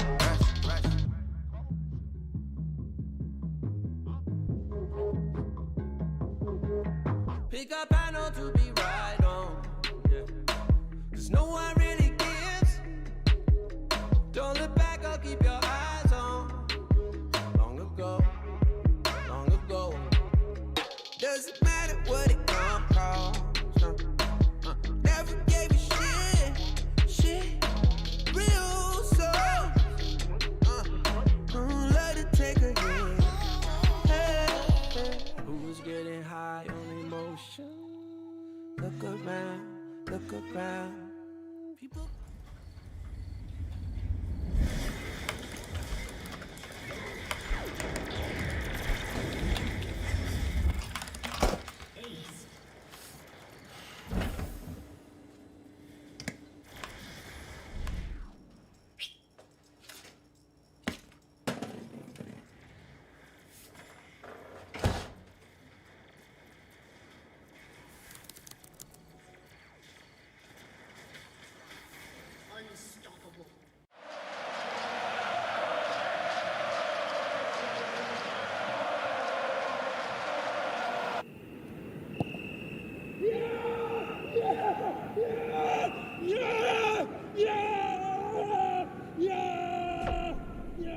Start your esports career now at play.eslgaming.com.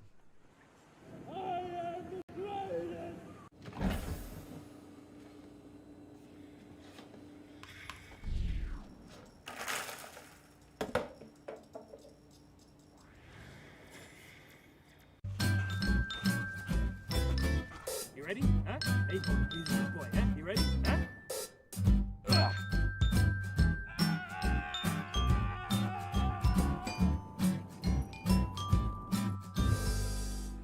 Start your esports career now at play.eslgaming.com.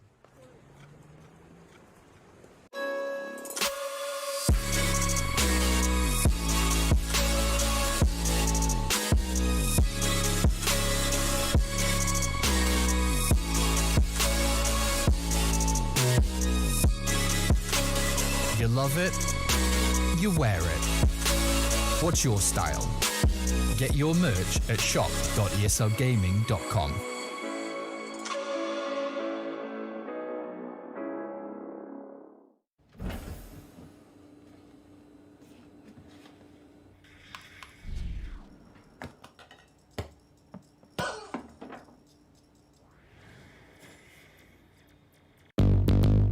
What's your style?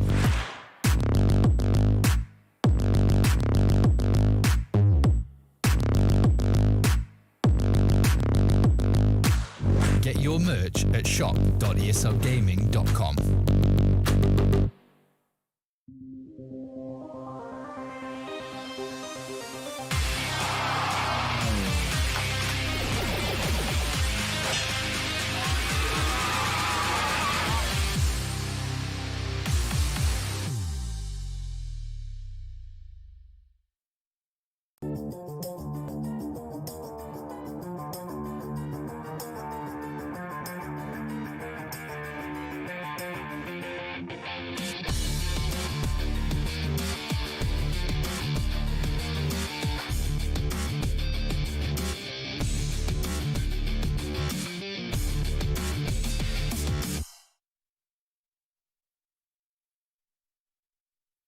And welcome back to the Swisscom Hero League here, powered by ESL. My name's Don Rigoni, and together with me, Chief Avalon will commentate the matches here to come. We got two matches only in the remainder of the season, and then we already know the full conclusion of this season 5 and how fast, how quickly time has flown by.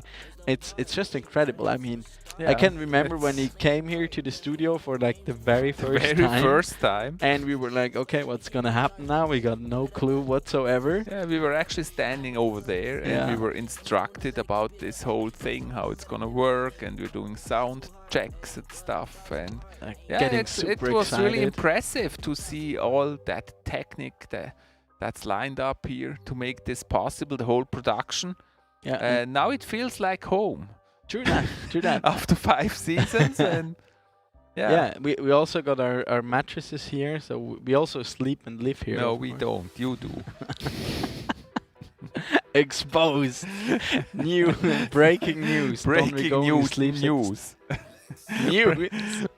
You're thinking about the wrong thing, my friend. Has to sleep in the studio. That's how much I embrace the esports. It's not a bad thing, you know, that for example Elon Musk, they say he sleeps in the what's it called? The office? No, in the rocket? Where they build the cars. In the factory. In the factory, yeah, that's the word I was looking for. Yeah, he's said to sleep in the factory very often to get the feeling of the production and get ideas to improve production. I see. Didn't know that one. Yeah, he's really connected to his enterprises. I see. Yeah, I mean, I don't necessarily agree with the sleeping part, but I guess if you're like an entrepreneur, it definitely has a lot of merit to actually have a look what's going on everywhere and with every process, and not to like lose the feel and touch for luckily he's not been on his rocket so far, because a lot of those rockets they start really well, but the landing is not yet perfect. But I mean, I think he'll take the one that then goes to Mars, and then he'll be like, okay, I'm gonna do a colony over here. This is mine now. Maybe. Yeah, he'll just annex Mars, maybe. Question is, could you do that? Yeah, but it's a really smart idea to have those rockets actually land, because that's something they never did before. Usually they just...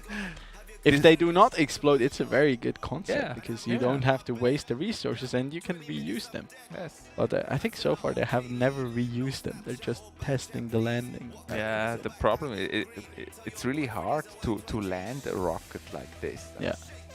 Straight up. The thing is, like, if it just tilts and falls over, then it will certainly blow up. But before blowing up anything here in the studio, we'll have a look at the next match that will be coming up, and this will be the duel here between Dachim and Toyboy.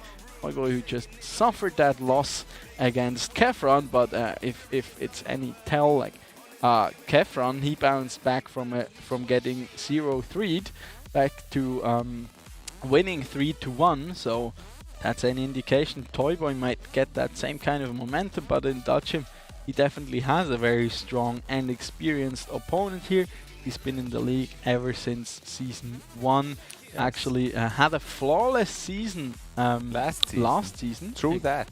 Yeah. He is a really strong player, but this season did not live up to expectations. No, certainly not. He also looked a little bit disheartened, in my honest opinion.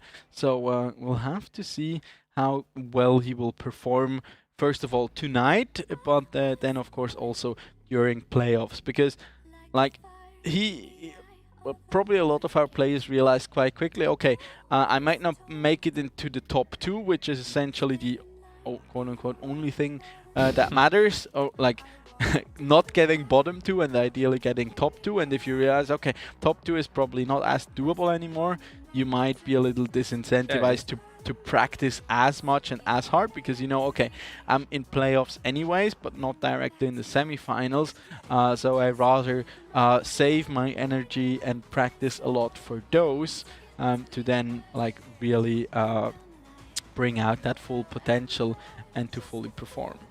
You have to remain in that middle section of the board, and then you're in a good place. Dachim is always very interesting because he always creates his own decks.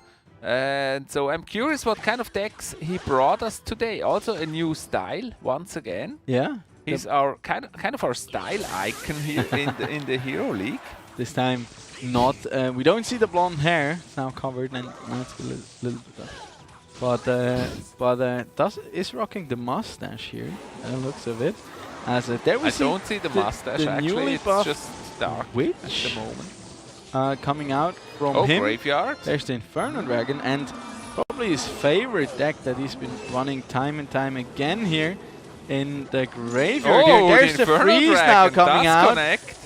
Unfortunate there, the magical archer just painful. Stopping to shoot at those skeletons and just moving away. Toyboy plays that one a little far to the right. Gone. Yeah, and that's a very hard position to recover from. As there's the P.E.K.K.A. now coming in. P.E.K.K.A. Usually she's angry. A card that does not do too well into the matchup against Graveyard. You once said she reminds you of your teacher. Because she has the two rulers? The rulers, yeah. I don't recall the teacher part. Is that how teachers go to school nowadays? I think they have protection all around. from like be careful. Protection from kids and COVID and everything. Actually, fantastic defense there with that Valkyrie together with the Tesla. They're coming out from Dachim. Dachim now even having an elixir lead here, about 2 elixir up over his opponent.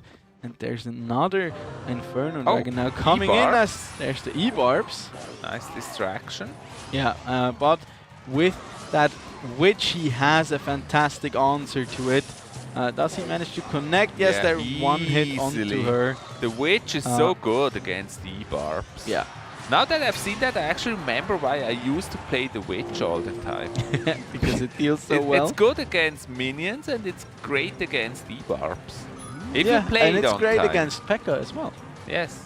Practically. The bans here, by the way, Toyboy banning out the Goblin Cage, the building that we have seen so many times here. Inferno that was actually Dragon. not touched, so probably the strongest building currently. Resetting there the Inferno Dragon. Yeah, but look at the P.E.K.K.A. She melted. Those rulers are for nothing. They just don't get any value. And now look at those skeletons just hiding over those poor E-Barbs. And there's the BM freeze coming down in the middle of the lane, and that's the 1-0 here the already. E-Barbs did not really work, and Toyboy there thinking at the end, like, what should I change here? That didn't really work out. Yeah, the first push, we see that here. Look at the magic archer here. This one, it fires on, but push. The moment they stop spawning on the right, the magic archer is just like, okay guys, peace out. I'm done. gone. I'm leaving. yeah. The Inferno Dragon just goes on and burns the tower. Yeah, that's the famous Inferno Dragon graveyard push. Remember that one? Especially if the Marcher just marches away. The Marcher? Yeah, the magical archer. The Marcher. Do we abbreviate everything now? Yeah, sure. Okay. I heard that. We can also call him MA, the magical archer. That's how the cool kids do it. Yeah, you're never going to be a cool kid unless you abbreviate everything. Yeah, true. I mean, I'm sitting here commentating video games. Do you think I was part of the cool kids? Yeah, probably. Probably yes. Yeah, no, I was always a nerd. I was happy if I had like my books and my couple of friends and a couple. You had friends? Well, I'm not saying they were real, but they were there. Yeah, I thought. I mean, okay, books and imagined friends. Okay, good. At least you had friends. Yeah, see, I mean, that's doesn't what matter counts. if they're real or not. Yeah, but you had true. friends. They're real in my head. And nowadays you have like real online friends. Yeah, good, perfect. So that worked for you. that's how things do work out. Mentioning friends, by the way, I have to give a quick shout out to my friends Nina and Anya, who were consulting me for tonight's outfit choice. Ah, okay. Yeah. Okay. Is that your way to excuses? Making excuses? blaming it on others? If they're watching, you better hope they don't come to the finals. No, I have to say this, it's actually a good choice. They did a good job. Way better than usually. I overheard that. There's the... Oh, Ice Golem coming down, and that's certainly not a cold case, as those E-barbs are on the tower. Dachim once again added here on the tower. Hard Destroying punish it. here. He's not only the man of good looks, but also the man of great pushes. Yeah, and we should really feature a Dachim style guide after this season, where how we to have dress like all Dachim. those different pictures, how he dressed during the season. Yeah. I'd really... Oh, look at that value fireball! Toy Boy waving the white flag here. And yeah. Tears. For those of you who don't know, you can fireball and poison, or yeah, well, with the earthquake you even gain elixir. But if you use a fireball or a poison onto an elixir pump, you essentially trade even. The building does stay alive, but the elixir pump costing 6 elixir, and those spells only costing Beautiful ghost. 4. E-barbs going down once again. I'm actually happy that the E-barbs don't work. Well, they do, my friend. Believe me, they do. It's funny how Dachim now uses E-barbs when he just played against them before. I mean, if you can't beat them, join them. Yeah. Not only the man of the 1,000 decks, but also the man of the 1,000 styles. Yeah. And oof. Oh my gosh! Beautiful rocket. I didn't. Fireball. I didn't know you could do that. It's basically a more expensive rocket. It's a seven elixir rocket. Yeah. Spread across 2 cards. There's the E-barbs, split barbs. Split barbs this time. I really like that Dachim keeps applying pressure on the right side here. There's another fireball now coming in. Nicely done. That fireball in this matchup just gets an enormous amount of value. Very defensive here, and he may even lose the second tower shortly before it's over. Yeah, yep, there he goes. And almost lost the king tower. It's crazy here. Nearly got the 3 crown. Almost. Beautiful play by Dachim. He switched it around, played the E-barbs, the deck he fought against just before, and it worked again. Like another one of Dachim's beautiful decks. Yeah, came up with a great concoction here in that E-barbs Mother Witch deck here. He's pretty much the only player I think we've seen so far running the Mother Witch. There's the E-barbs. It really seems to be working out here. There we can see that push again. I mean, just that took Toy Boy by surprise. Yeah, I don't think you really want to be playing Elixir Pump in a meta that is so much rushing. And so much about those E-barbs, because it's the same elixir. The thing is, but he needs it. The elixir pump doesn't do anything really, but the E-barbs, they do hurt. It pumps. Yeah. You know, it's like in Rambo when they said, like me at the gym. This is a blue light. What does it do? It makes blue light. Remember that one. That's like saying the elixir pump. What does it do? Yeah. It pumps elixir. Yeah. That's all it does. It's like how was that that joke? It's a Panzerfaust. It fausts panzers. Okay, I don't know. But have you seen that scene with the blue light? No, I think I haven't. Where's that from? That's Rambo, the one in Afghanistan, actually. Wow, there even was an E-giant in Dachim's deck, and we haven't seen that a single time. True. Yeah. True that. A bit of an adaptation. E-giant, and actually he also had the E-barbs. Did he actually? Oh no, that's Dachim. Toy Boy did. I think Toy Boy never played Yeah, that's what I meant. Toy Boy also has the E-barbs. Yeah, true. And I think he never really got the chance. He never had the chance to play them. I mean, his deck is very expensive. Yeah, that's very true. And I'm not sure how fully fleshed out. Like, I get the concept, and I think I've seen it before. but usually Yes, those just 2 minutes ago. but usually those low spell decks they do come up when like those big balance changes happen, but they fade out quite quickly because as people learn how to navigate and play against certain cards that suddenly are a lot stronger and a lot more popular, it becomes so much harder to pull off. I have to actually go back to the times when those pumps were introduced. We had some really cool plays like Mass Inferno Dragon Attack.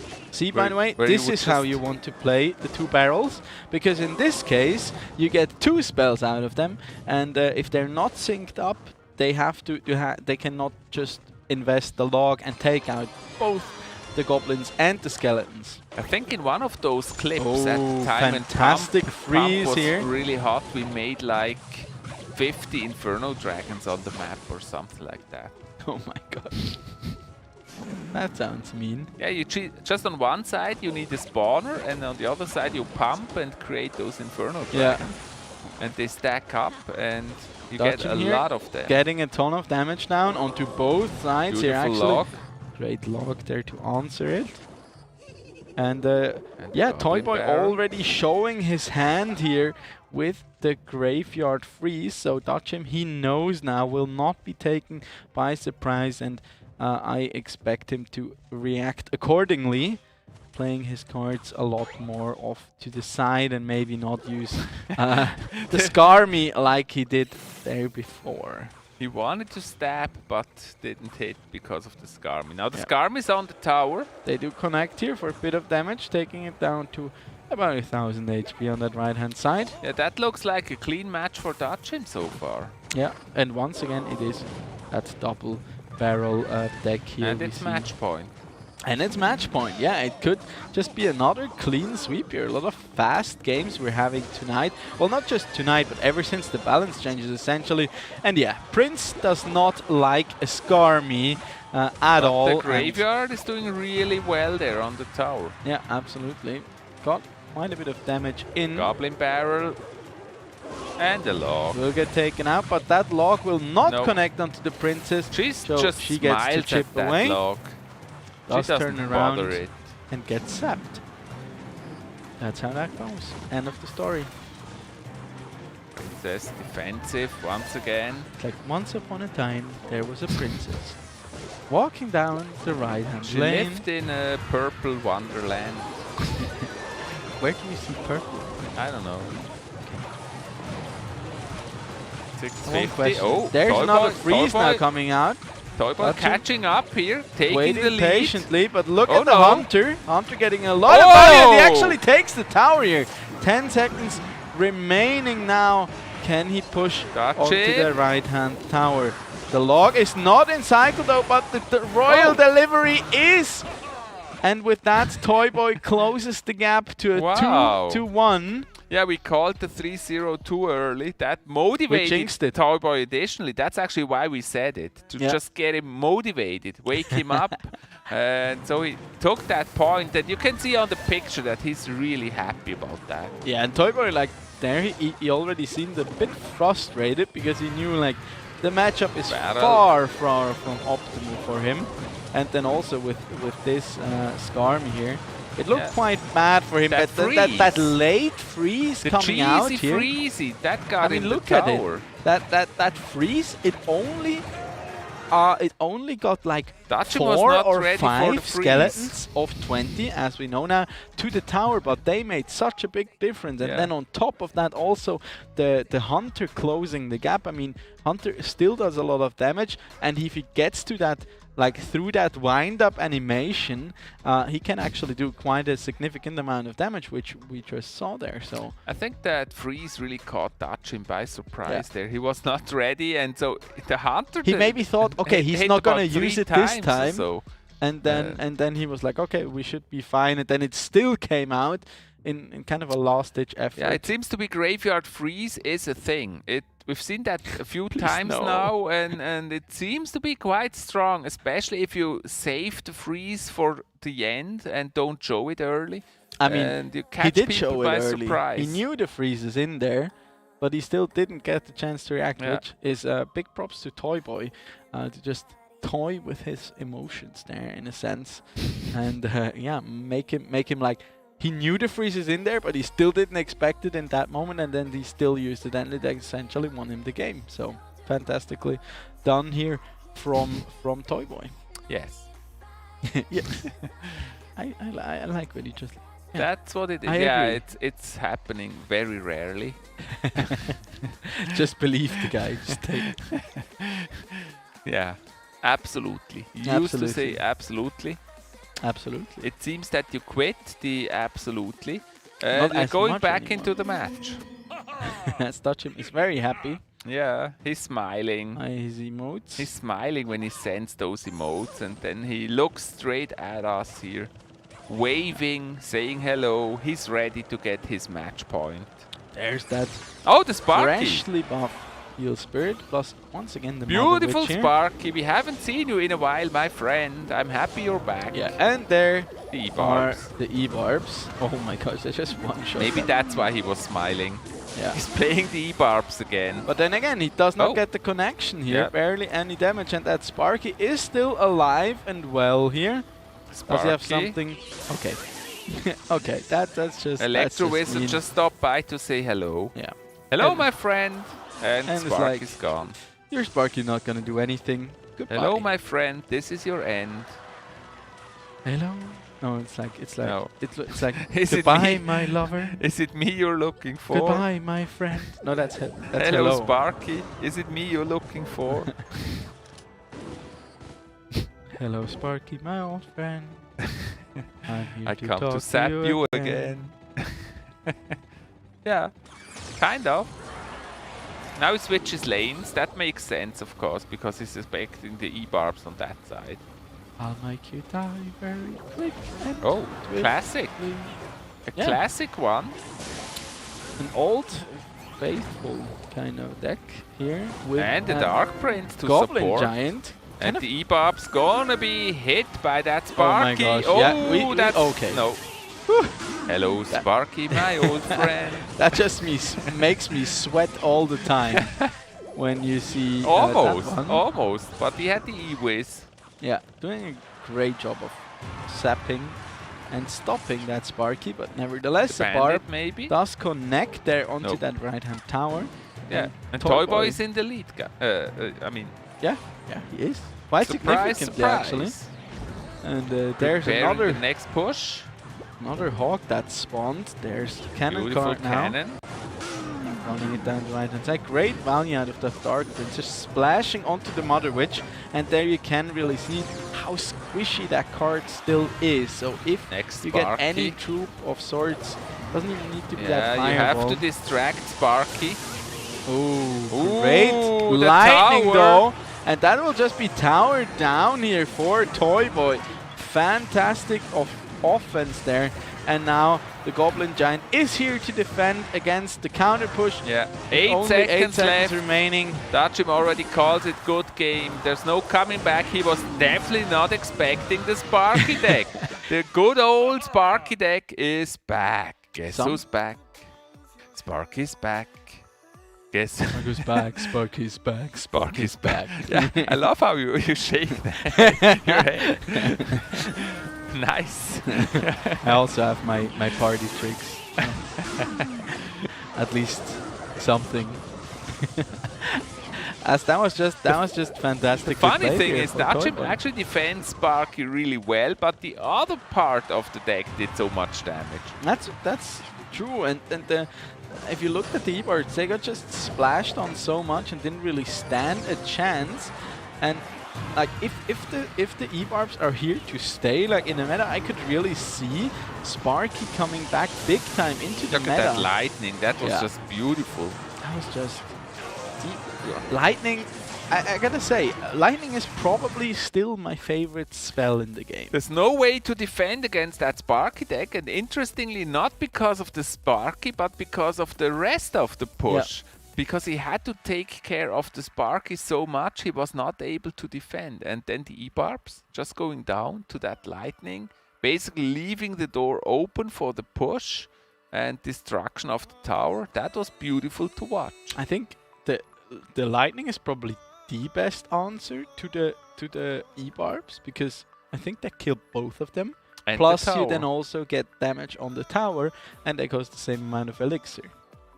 And even if not, like killing 2 of the barbs, and then maybe also a Mother Witch on top of that, you essentially trade 6 for 10 elixir, and your opponent can't really deal with the incoming push. Yeah, and then people have to learn again how to actually block lightning so that it doesn't destroy the E-barbs. I haven't seen that done properly in quite a while, Yeah, actually. it And used it's to a be hard a thing thing. to do. Especially with the battle ram. Yeah. When people used lightning on the battle ram and then you could block it just with a skelly or something. I don't actually remember what it was. I think they used skelly. So we haven't seen that in a while.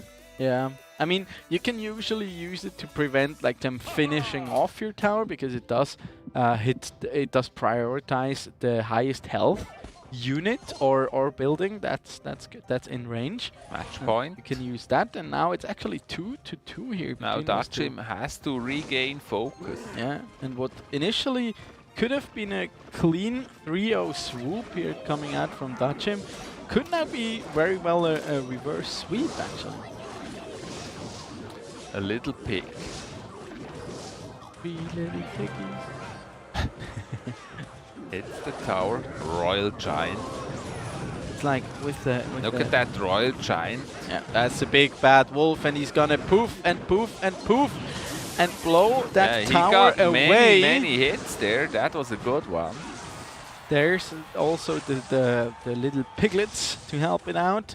700 HP remaining. That's not a lot for that stage of the game, and the fishermen, they're also tanking for the musketeer. Gets Fisherman. 1 hit in, 540 HP remaining, and those yeah, but that's skeleton really dragons easy are also here not for long the to live for the world. For the Royal Giant. 548. That's gonna be really easy.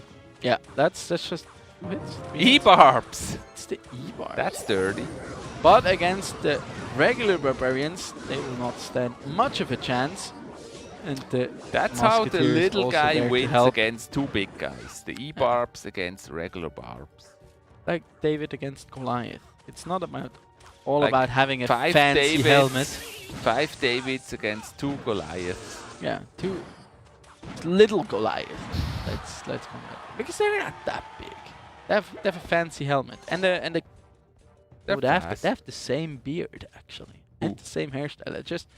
It just have more muscle, I feel, and It's different just helmet. the elite. That's why they're called Yeah. elite barbs. And he can essentially just fireball cycle beautiful him at this push. point. But with the fireball out of cycle, that leaves him open here for a big barbarian push here. Great defense there actually with the Again, E-barbs. a beautiful freeze. But look at the not much defense there. value.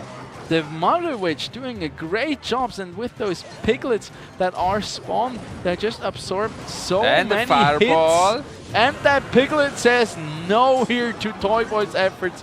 Knocks down the Princess Tower. 25 seconds left. Toy Boy trying once again. What can he E-barbs do? there for defense. Graveyard on the tower. But Needs the another witch, freeze the here. witch is defending everything. Not even the freeze helps. Yeah, and there's another log there to Wow. defend. And that will be the game and the series here over to Dachim as he takes it after nearly getting reverse swept. He takes it with a 3-2. That push was so strong in the end with the graveyard and all the barbs and just Mother Witch defending and almost no damage on that tower. That was so impressive. I think that the Mother Witch is just probably the perfect defense against the witch, because look at the scenario here and look at the skeletons there. They barely got any hits in, Almost no just hits. because those spawn pigs, those spawn pigs, they Spawn pigs. the spawn A pigs. pig spawner. Where's the pig spawner? That would be an interesting hut. Those pigs that came out, they just tanked so many of those skeleton hits and the Mother Witch just kept on spawning and spawning True that. and spawning. That's actually good reasoning behind it, yeah. Yeah. Because she creates those pigs and then the little skellies will hit the pigs and not the tower. And they actually take like 2 or 3 hits from one of those skeletons and therefore just offer so much on defense. So here's the stats. Exactly the same amount of troops played, same amount of buildings, none.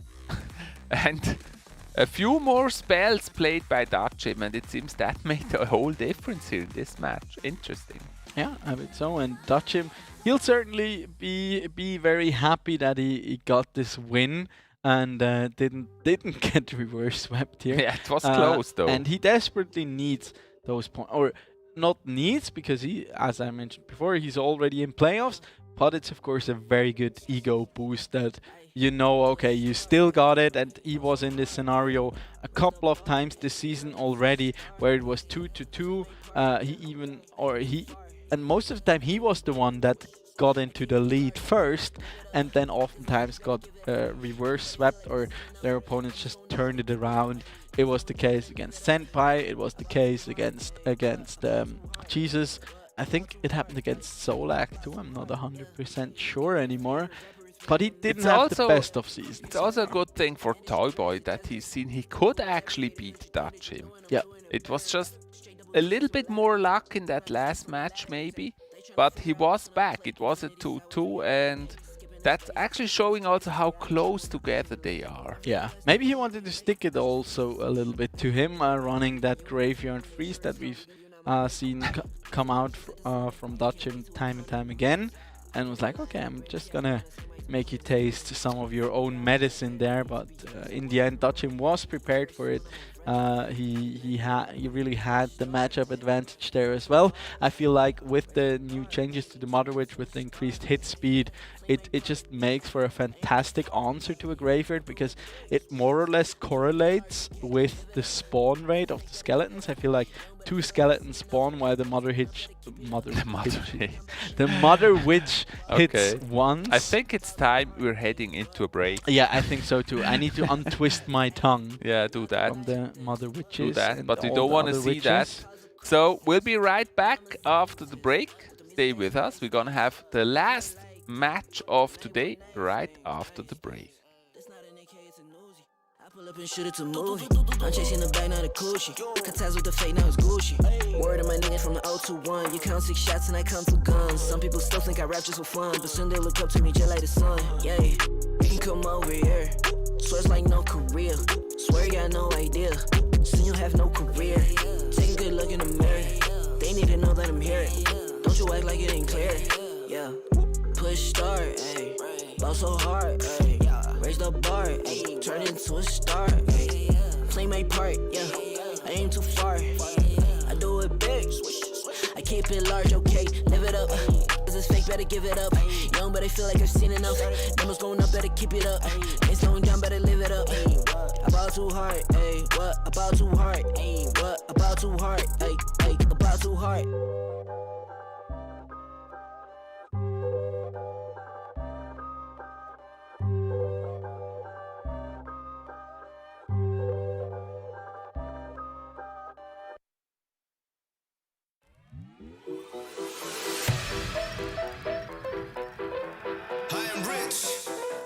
Rich and high.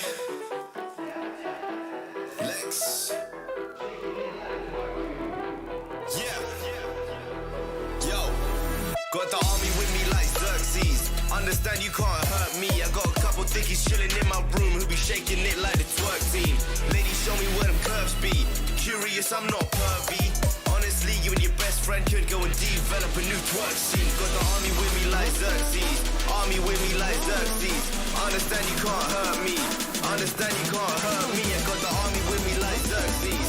Understand you can't hurt me. I got a couple thickies chilling in my room who be shaking it like the twerk team.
Start your esports career now at play.eslgaming.com.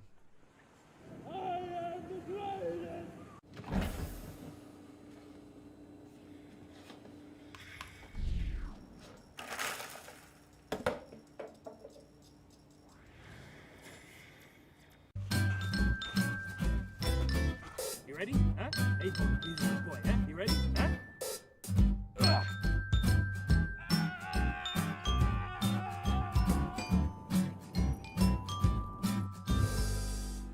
Start your esports career now at play.eslgaming.com.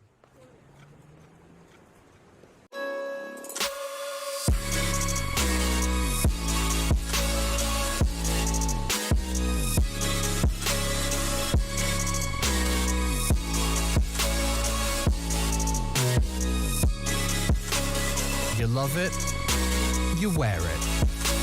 What's your style? Get your merch at shop.eslgaming.com.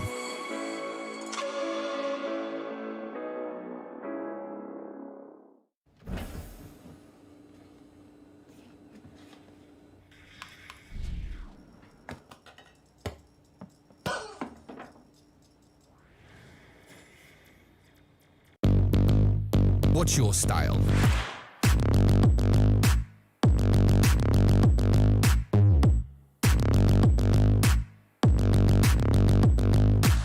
Get your merch at shop.eslgaming.com.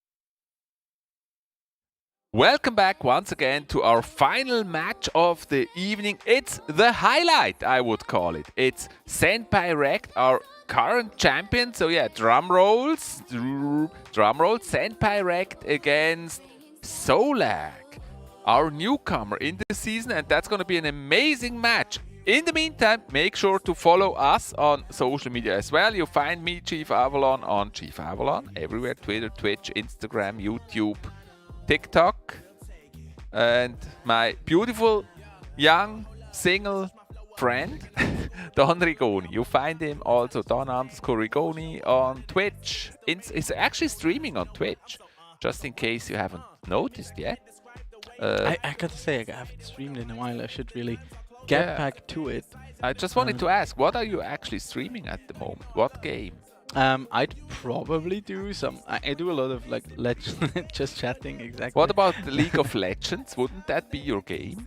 I do like I mostly play League of Legends just more for fun these days. I'm really invested in the competitive scene, or like just watching and analyzing games.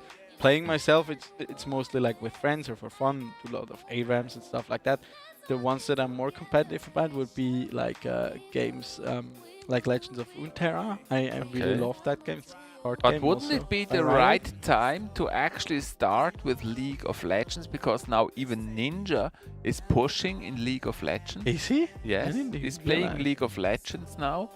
And of course he doesn't have as many viewers as he used to have with Fortnite. He's probably also not as good as with Fortnite. Maybe. I mean, he has a lot of time to dedicate to it. So I think it's always interesting when outside streamers, kind of not from the whole League of Legends scene, start playing the game. Actually, first of all, realize that it's still a very cool game, unless you play ranked, probably. I've noticed last weekend that he's streaming League of Legends now. Yeah. Grinding. Plus, like, I think plus, the like that stream whole title learning. was grinding League of Legends. Okay. So. Plus, like, really get to know a new skill set, because MOBAs are very particular, I feel, to like other games. FPS game, it's just completely different than a MOBA, for example. Yeah, and he's also back on Twitch. Yeah. Oh yeah, true. after a short leave Yeah. to the Microsoft platform that was then sold to Facebook. He's now back on Twitch. Yeah. I see. I don't follow. I have my couple of streamers that I like and have been following for years. I don't really watch the really big ones. Yeah, I've watched a few Ninja streams, most of the time not the full stream, but just little parts of it. When he was really big on Fortnite with like 200,000 viewers, I think concurrent I'm too viewers, old to enjoy it to the fullest. that was interesting. But that was also a time when Fortnite was actually way harder to play than it is now. Is it? Why did it become easier? It has changed. I think the matchmaking has changed so that you face more opponents at the same level. Yeah. And because it's not as popular with like players like Ninja, it's less competitive maybe. Okay.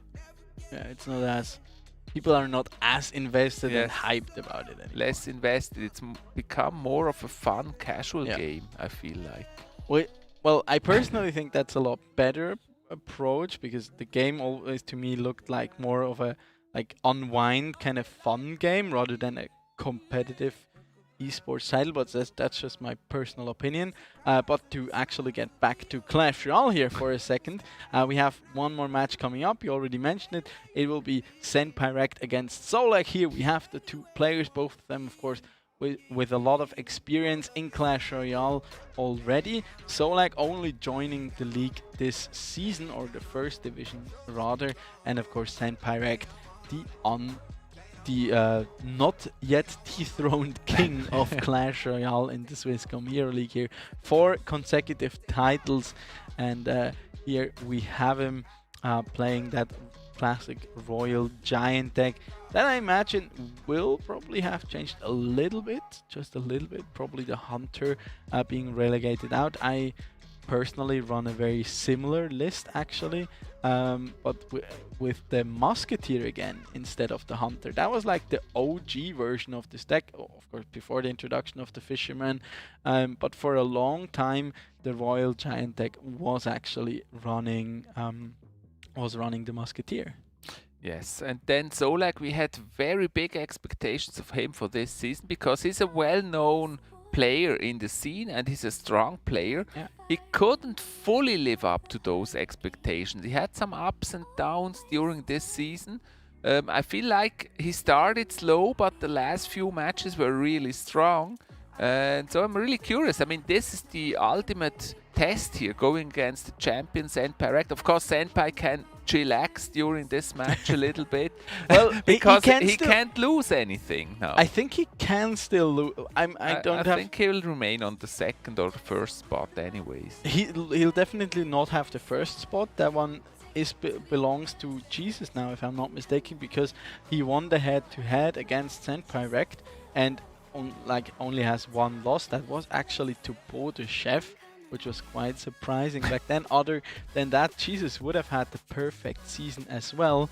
But actually, for those of you guys who are a bit invested in the Clash Royale scene, Solak is kind of the kryptonite of Senpai Rect. I mean, he's beat him many times in the past, and Senpai, he has a lot of respect for Solak. There's a bit of a nemesis story. It's gonna be interesting. Superman Rect against Solak.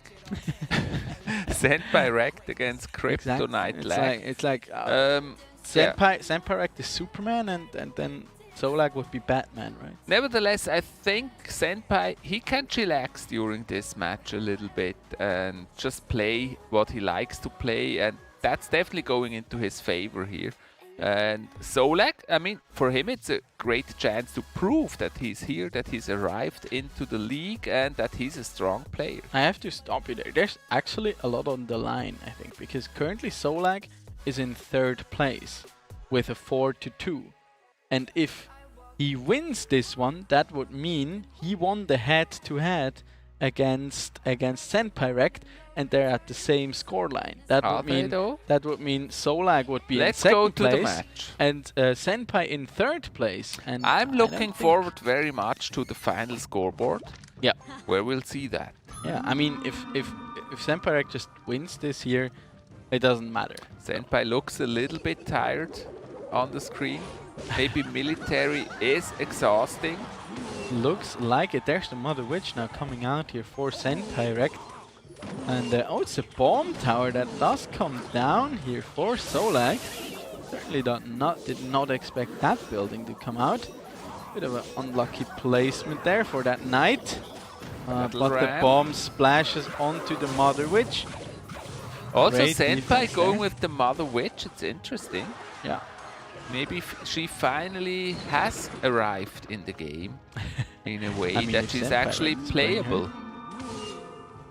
I mean, she certainly did look strong in Dutchim's deck. Just now last Solak series. getting ghosted. Sometimes happens, you know. And there's another Mother Witch. I really like Senpai here playing those Mother Witches very preemptively. Bandit going back and forth. To really make sure he does get the value out of it. There's a second Oh, pick look now at that being spawned. bandit. And look at that. The bandit dashing left, right, and center, and the battle ram That connecting bandit onto was the so tower. much value, dashing over the river and Oh my back gosh. and into the tower. That bandit had like 4 or 5 hits. Yeah. You get a bandit charge. You get a bandit charge. Everybody gets a bandit charge. And now there's another Royal Ghost in the arena. That's why they previously banned it. Yeah, Senpai wrecked Bandit. now with... no. Senpai wrecked with another great... Double attempt barrel. there. He does have the elixir advantage still. Yeah, double barrel. Not, of course, for the witch, it's a good thing to play against that barrel. Yeah, Double it does. barrel. Look at all those small units. That's a perfect fit for the witch. Good absorption there. Bandit not getting another charge. Now Solak has to do his very best here to defend this. Mother Witch is locked onto that fireball. knight. And a great E-Wiz there coming the down to defense take holds. out. Very strong defense by Senpai. And now there's another And push. that's Good game first here coming tower. out. Well played. Respect to the other player, of course. Battle Ram hasn't even connected yet. That might even turn into a 3 crown here. No, he can fend off those barbarians. And now, okay. Great there's zap there no coming out. breaking through against that witch, and with only 7 seconds left. I wonder what that last card was. That's in, the 1-0. in Senpai Rex. We will see. In a few seconds, we will see. That was a beautiful start for Senpai. I He have made to it look say, easy. very solid. Yeah. His defense Yeah. really strong. No breaking through. And it was great Solak. to see how he utilized that Mother Witch. See here, preemptively playing it, making sure, okay, there's already something in the arena. Here's the bandit on steroids. Look at this, another charge. And That's then a another beautiful charge. bandit. Also the sap there, by the way. Fantastic job by Senpai resetting the Princess Tower with the sap so the bandit would survive for So like another having 2 a charges, little actually. smile on his face there after that play. Yeah, you knew like, oh, okay. That was Never good. mind then. That was a good play. This is too... Yeah, I mean, when you're like down to 2 fireballs, it's like, that's also the feeling I hate when I know, okay, it worked well, and then I get like a big counter push, and then I see, okay, I'm like in range for 2 fireballs or just 2 spells in general. Then it's like, okay, you really want to push, but then that's the moment where you make the most mistakes. And it is actually the P.E.K.K.A. that was the last card here in Senpai's deck. P.E.K.K.A. And what you can also see here is that they played the same amount of troops, actually. Yep. And just looking at that, I mean, Solak leaked a little bit more elixir, and that's almost the only difference. The rest is really very similar. Yeah, Senpai just doing a fantastic job here. The Bandit was like the MVP of the match. The Bandit, that first Bandit had so much value when it's going across the river and back and into the center, in the pocket and at the tower. By the way, concerning the stats, we might have to check in with production afterwards, but I think, like, in terms of troops spawned, it does not count things like the skeleton and the goblin barrel, because they are considered spells, I think. But I'm not 100%. Let's on that. go Or to they match just number count as 2. one. And there we are. Let's So, see if Senpai remains as solid as he was in the first match. Yeah, I mean, Archers behind the tower split. Temperate, he can just And close he the switched. here and get to match point. He switched to the regular witch. You mean the knight? Yes. That's the one I meant. And there's the log now coming down. Those Fisherman, miner, rats gonna will be add taken some out. help here to the fisherman. Great sap there being played by Also, Senpai. fisherman was That is nice. very aggressively. Expo for oh, oh no! once again. No! We The do have the giant. That is so bad luck here Oh, for and the Solak. heal spirit on top of it. Add insult to injury. It's still tanking here. Going against the giant with an expo, that's so horrible. Yeah, and fantastic miner there onto those archers to take them out, but the E-Spirit. Yeah, you can Electro see Spirit from doing the such a great image job. of Solak, he doesn't like that. Going against the giant, against the player like of the level of Senpai is so difficult because Yeah. Senpai he will And always even in an unfavorable matchup, I he think will that makes it always worse. expect the expo and be ready to drop something to defend it. Defend it. It will be really hard. I find it very interesting also here from Senpai that I haven't seen him play this deck. I think this is a very new approach. The coming double out witch. from him here. Double witch Yeah. giant. That's like a flashback. It's like instead of double Like a prince, two-year you run- flashback. Yeah, instead of double prince. Oh, look at her range. And look that at that newly giant. buffed range. So much damage are coming in there. That's a beautiful deck. That's a deck I would like to copy. Same. I may do that. Same The here. double witch. Because I always liked to play witches. I see. So you say you fireball. sympathize with witches. then? Yes. Okay. Okay. See that? Nice retargeting there with Expo that is sap onto connected that though. night witch. But look at Oh. that, a ton of damage there It's coming getting out. close after all. Fun fact: Solak is actually one of Yes, the, the if not Expo. the single best And the giant. Expo player in Switzerland. So definitely a lot of respect here from Yeah, Senpai. the expo going down. Go up against this. Giant gets stopped. Now, of course, he has to use the giant to defend expo, which makes it a Look little at this super difficult. fast cycle here coming out from Solak. He's already back to another There's Expo the here. giant once But the again. giant doing a great job here. Senpai is not going into that trap. He's gonna have the giant ready. Fisherman just pulling one And he even archer gets after to play the other. a miner. But look at this, the damage lead is now in favor and Yes. significantly in That's favor because here of Senpai, he Solak. had to play the miner on the tower. He cannot just always use giant for defense. He has to do damage as well. And he may as well start to cycle fireballs if he wants to win this. Yeah, good sap there coming out. Another archer pull there, and the third one even. That fisherman is just standing there. Pulling one archer, pulling two archers, pulling three archers, pulling all the archers. As there we have So another like witch. refilling his elixir. Ooh, the log there is once again. So I'm like not sure. he's just leaking a lot of elixir at the moment. That was weird. And now another giant here coming down. Can this be another good push here for Senpai? I The think Knight which does come Senpai back. should think about fireball cycle now. He kinda Because has I to. feel like Solak is gonna defend pushes. But the question is, can he really afford? I think now would be a good one for a fireball there. There's the miner. Yeah, there it is. He's got Does to come get down. damage in there. Yeah, but now it's like fireballs back and forth here. Solak also does have the log for additional chip here. So it's actually very the hard next for miner, him. good one. Does catch the miner here once Yeah, again. but those little Another skellies. fireball. There's the well played now coming 30 out. seconds left. It's not over yet. There's Yeah, the one fireball. more fireball. And I think that's another he's waiting fireball. A for the log is log. not enough. The log only does like 72, But but there's there's the another fireball. fireball, and Solak Wow. evens out the score here. What a quick cycle by Solak. Yeah, it looked like such a done deal, and Solak also looking very frustrated on that cam there when he saw the giant coming out.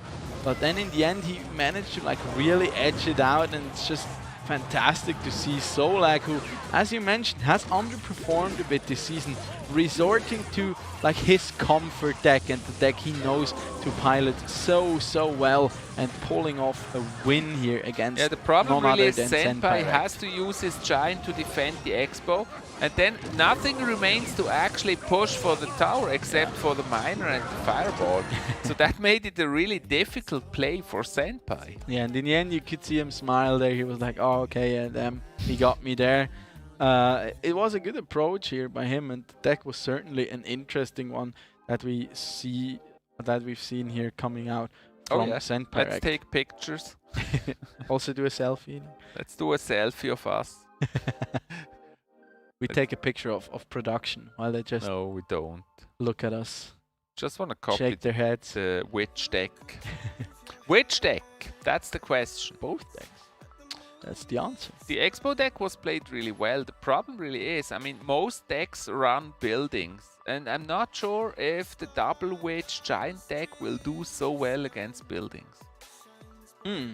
Against which ones in particular? Like the bomb tower, that is still popular. Furnace. Yeah, but we don't really see those too much. I mean, the most popular building now after the nerfs is the Goblin Cage, I think. And there the witches are actually pretty good. Because Actually, I never see Goblin Cage on ladder. You don't? No.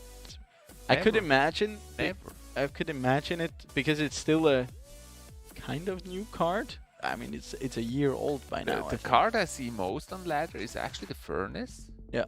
For the building. Yeah, but I think like a lot of old players, they have the Furnace maxed a lot sooner. Maybe. Because That's I feel why. like the rare cards are the hardest one to max out in general already. And then the Goblin Cage is still not as...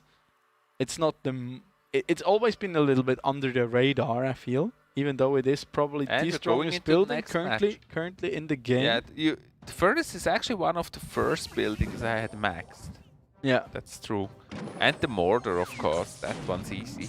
Same for me. For me, it was like the Royal Giant, and then also sometimes. I think as a 1st of April joke, they should have made the Expo target air again. Yeah. I have to remember that one for next year. And then just be like, patch notes have just dropped. It's like that now. Oh, Solak, they're getting a early King Ghost. Tower activation. King getting ghosted. And it is a mortar deck here. With the biggest skill indicator we've seen Royal coming into Giant. this season, like our... It's actually a beautiful placement of the Royal Giant. Yeah. Where he can kill the Skellies and the Royal Giant can take out the Mortar. And Parak there missing one of those Tornado. Spear Goblins. Tornado is being played here. Really, I think it, in terms of the matchup Do you here, remember that Fisherman when it was introduced in the video? It did target air, but when it was released, it only targets ground units. Imagine with how well in the beginning, it should have probably targeted air with how weak it was. But then after they buffed it and it became so strong, probably the strongest card in the game for quite a while. It would be funny though. Imagine that one targeting air. It would be a funny mechanic though if he pulls like a dragon to the ground. Oh, did you realize that the Royal Ghost there did not get hit by the earthquake because it floats? Trying there does not have to activate the King Tower anymore. The earthquake. See? Look, it does not get, fun fact for everyone, does not get hit. Neither does the Heal Spirit, the Battle Healer, by the way. Because they're both floating. Nice Fisherman. Good Royal Giant there, but does get Tornado. pulled back. And logged back as well. So far though. Another Mortar. He's really fast on those Mortars. Mortar! Mortar! But then again, I think Senpai Next does Royal have the Giant. elixir advantage Senpai is here. also really fast on Royal Giant cycle. Also very good usage here of the Fisherman. Fireball, they're coming down onto those Spear Goblins. Another lock they're being thrown at. He doesn't want to give him a single hit that just chips away at that right-hand tower over and over. And now, yes. My favorite approach with the Royal Giant. if you cannot break through with like a crowbar, just like stack it up. You hit, you place it behind the tower. Yeah, we already established today that there's strength in numbers. Well, guess what? 2 Royal Giants are better than 1 nice Royal fireball. Giant. And there are 2 Knights right now. Again, the Tornado is such an MVP in this match. Another pullback there. And those 2 Knights now buddying up here. And there's another Royal Giant. A little bit behind, so he needs those Royal Giant hits. Oh, nicely played. Mortar there, a little bit more back. And that Royal Giant will just enough fall. to destroy the mortar. No hit at the tower. Look at it. I think Solak hasn't connected a single unit to Senpyrek's tower, but instead just chipped him out with logs and earthquakes. Yeah, I think Senpai should also start to use fireballs again. It's probably too late. Oh, one hit there plus a fireball. That's some precious damage that he desperately needs right There's now. the earthquake. Another Royal Giant The earthquake coming was down. very valuable here for Solak. I think in triple elixir time it could become very tough here for Solak to keep defending this. Fireball now coming in. Now the Royal Giant, no, Oof, no not hit. quite. And another earthquake. It's just cycling a those. spell cycle duel. Yeah, definitely is. Another log. Another log, they're coming in. This time mortar being Fireball. played high. Pulling it back, and that's another earthquake. And with that earthquake, Solak takes leading the score 2-1. Well, what is there to say about this? It was basically done with spells. Yeah, it was done with Senpai spells. trying to win with his Royal Giant. Yeah. Solak not letting him, but instead Solak just doing that chip damage with spells. Like brute forcing it just over spells. and over. I mean, he put a spell on him. And that worked. Yeah, and I think even like in this game, even the tornado damage to towers did matter, because all the time he made sure he does not only pull back the Royal Giant, but also that it connects with like the edge onto the Princess Tower. And then between like continuous tornadoes, logs, plus of course the earthquakes that were pretty aggressively cycled on that tower, he did manage to edge out the win in the end. And deservedly so. I mean, this is hard to pull off. Playing Mortar in general is a very high skill ceiling.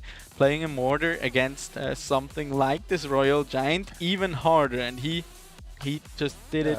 And it was just beautiful how he always used Tornado against the Royal Giant. Yeah. Basically, he distracted it with Mortar, pulled it back with Tornado, and that gave him enough time to destroy that Royal Giant. Yeah, pulling it back, logging maybe it back. Senpai, maybe he should notice earlier that he will not break through with that Royal Giant.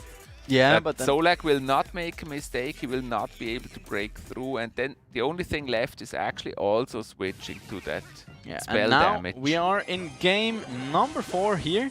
Potentially the match point here for Solak. But Senpai he'll certainly try his best here to come back into this. It looks like he's actually back to the deck he just played by that first initial impression. One thing I dislike there a little bit about Senpyrek's approach was that he didn't switch lanes, because that's usually how you can combat that, and that he didn't like try to stack up the Royal Giants earlier. Giant does that's connect. 2 shots down into the right hand side. I think that's already probably more Royal Giant shots that connected the entirety of the last game. And another King Tower activation here with Tornado. Nicely done. Good game. Yeah, it's a lead for Senpai, but the tower activated, that's a disadvantage. Solak trolling him here with the crying face. Well, it technically is a disadvantage, but in reality, the Royal Giant really isn't phased at all by this, because the Royal Giant doesn't get into range of the King Tower. No shot. No shot once again. This time he even gets to use his Tesla. I think that didn't happen a single time in the last game. Yeah, he should just use the Tesla and drive to the other side. Oh my. Oh my, oh my. Look at that damage. Would you... What? Do you drive a Tesla? No. Would Not you? yet. Not yet. I would try it, but maybe next time when I buy a new car, I would go for an electric car. At least look at them. I think See, it just makes sense. maybe I find one. Yeah. I mean, this is just your classic kind of graveyard deck here. Between I thought we were still speaking about the electric car. I mean, this is like your graveyard. What? Well, it's not the graveyard for our Earth. So yeah, Royal Giant again has no chance of actually seeing the other side. Yeah, great tornado here once again. As tornado should be out of cycle right now, but it does get slowed down. Great earthquake there, and he does connect for one shot. That's a good adaptation here coming out for Senpai needs those shots here on the tower. Definitely does. Again, we're in overtime. Will we see another earthquake coming Again, down? tornado. Maybe that tornado was a bit early. There's another earthquake now. Nice We'll lock. start chunking him out there. Royal That will be Giant probably getting two one. hits. Does he get a second one? Yeah, he does. 620 HP remaining on the right side there. And a good defense here between the Royal Ghost and the High Tesla. They're making sure he does not get those tanks over the bridge, so he can actually he can properly look defend. at the damage done by that graveyard. Quite a bit, and even the Baby Dragon connecting onto the tower there for a ton of damage. That might just be tower down here. 174, and then there's poison. Poison coming in here, plus the tornado on top of it all, and that's gonna be match for Solak in the very last match of the regular group phase. We called it. This guy Solak shows all of his skill here. Crazy. Where was that Solak the rest of the season? I mean, maybe he really just needed that Senpai Rect power spike. I mean, we said it before the game. Solak is Senpai Rect's kryptonite, and it just shows here, I think. Yeah, I think he was super motivated to actually beat Senpai, and that's what he did. And yeah, look here, he scratches his head. He knows, okay, the frustration. If that Baby Dragon locks on, I mean, the only air defense he has in this deck is the Tesla. And with that out of cycle, it just does not get there. Yeah, and his bet on Royal Giant just didn't work out. Yeah. I mean, it is a solid card, but there you can really see the experience and the expertise of Solak shining through. Yeah, it couldn't go against Tornado. Yeah, because he just knows how to properly play around it, and I guarantee you this is not an easy thing. You really have to know like when to use Tornado, where to place the Tornado. It's really a combination of Tornado and Barb Barrel and the little Tombstone. Yeah. Those three together and the Knight, basically, those four cards, they stop that Royal Giant, make it totally ineffective.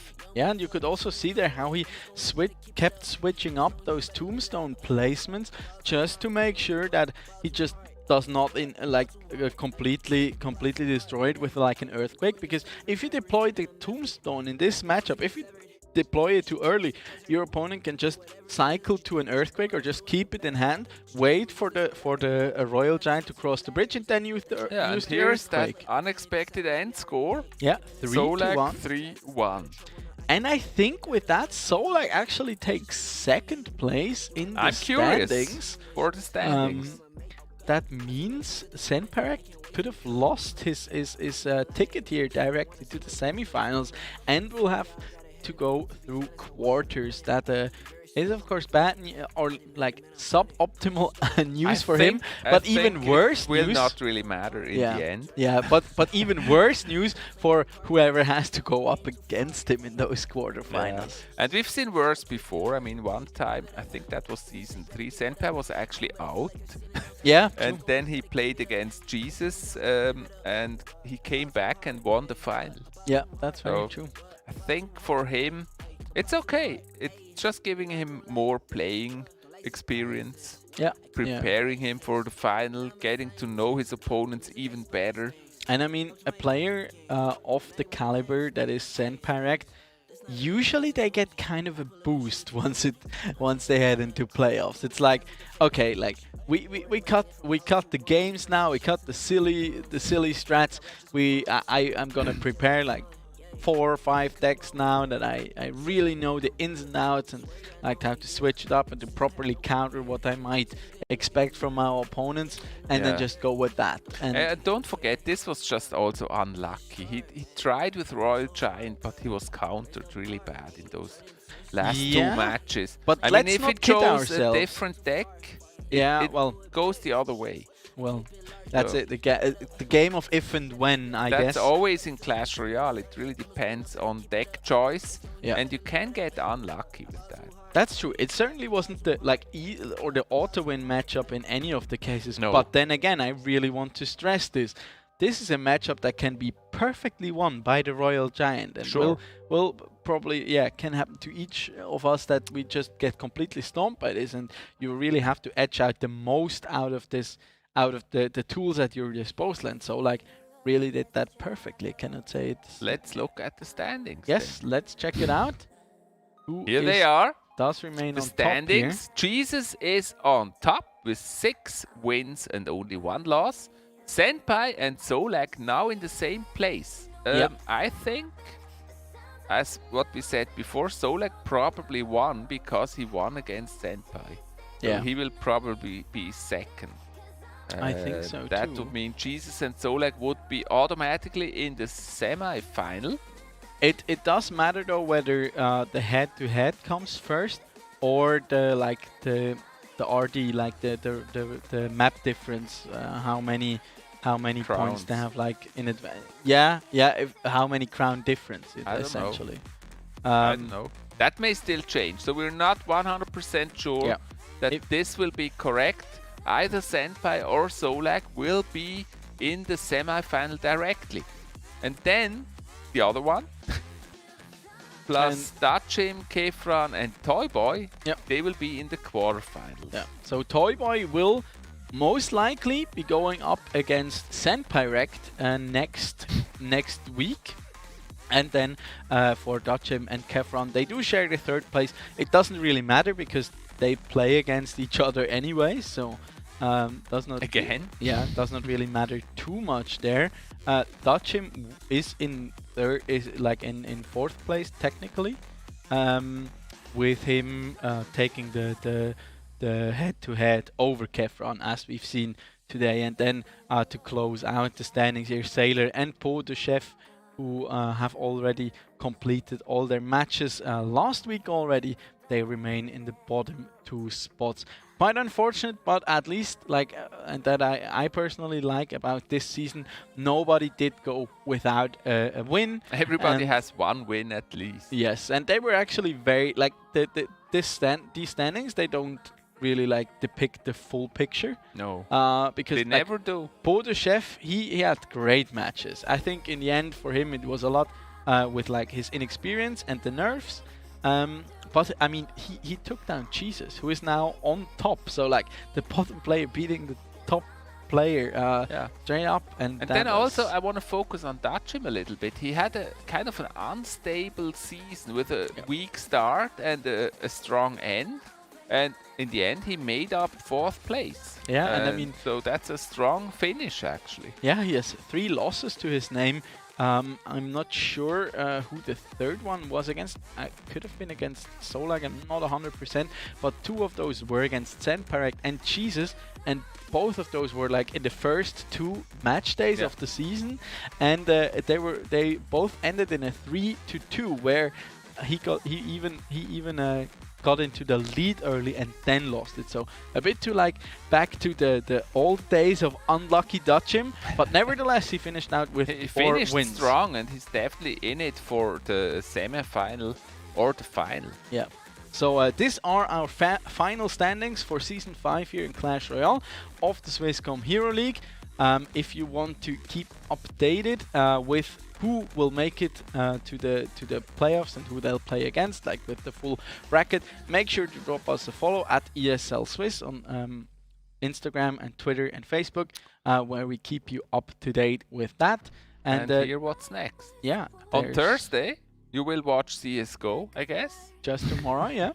Awesome. Then next Monday, the 12th of April, and the Monday afterwards, a week later, 19th of April, will be in Clash Royale. First the quarterfinals, and then already the semi-finals. Yeah, and between those 2 dates, we also have the CSGO. I always want to say Counter-Strike. CSGO. Who does that? That's why I helped CSGO. you, but you wouldn't let me. I wanted to help you. The CSGO quarterfinals next Tuesday and Thursday, where we'll determine, of course, who will make it to the semifinals. And when we have those completed, what then remains is not just determining our finalists in CSGO, but also we'll get to League of Legends in the week of the 26th of April, where we'll have a full week of League of Legends action on Monday, Tuesday, Thursday and Friday, with Strawberry Pie, who you've seen in the past on stream here commentating on those games, and myself, and I'm already looking forward to that. And then, of course, don't forget to make a big red mark in your calendars for the grand finals that are already incoming soon in the first weekend of May. To be precise, 8th, isn't it? May 9th. 9th. If I'm not mistaken. Yeah. On the 9th of May, you can expect those. I'm not sure. Find out. Yeah, I'm not sure whether we allowed to leak the location yet, but make sure to follow us on social media as well for that. It's gonna be a good one, guys. It's gonna be a good one. Awesome. So that was another amazing Clash Royale evening. I enjoyed it a lot with my dear friend Luca Don Rigoni. Drop him a follow on social media. Myself, of course, Chief Ablin, you find me on social media as well, and on YouTube, and especially on TikTok, of course. And yeah, we see you next Monday for the semi-finals. Yeah, looking forward to it. I'm already excited. We hope to see you there again soon. Until then, stay happy and healthy, and good night. Good night, good fight.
Start your esports career now at play.eslgaming.com.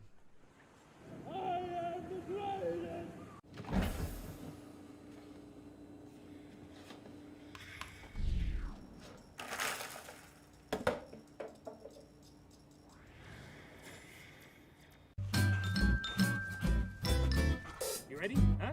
Hey, he's a good boy, huh? You ready? Huh?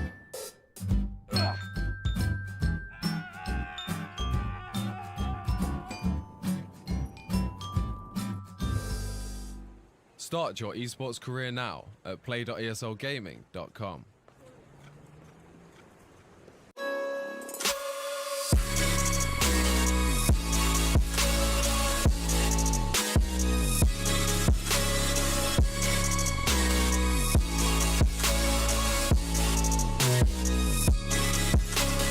You love it, you wear it.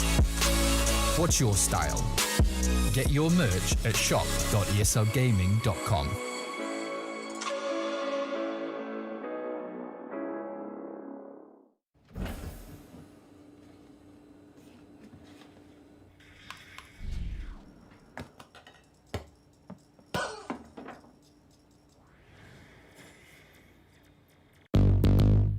What's your style?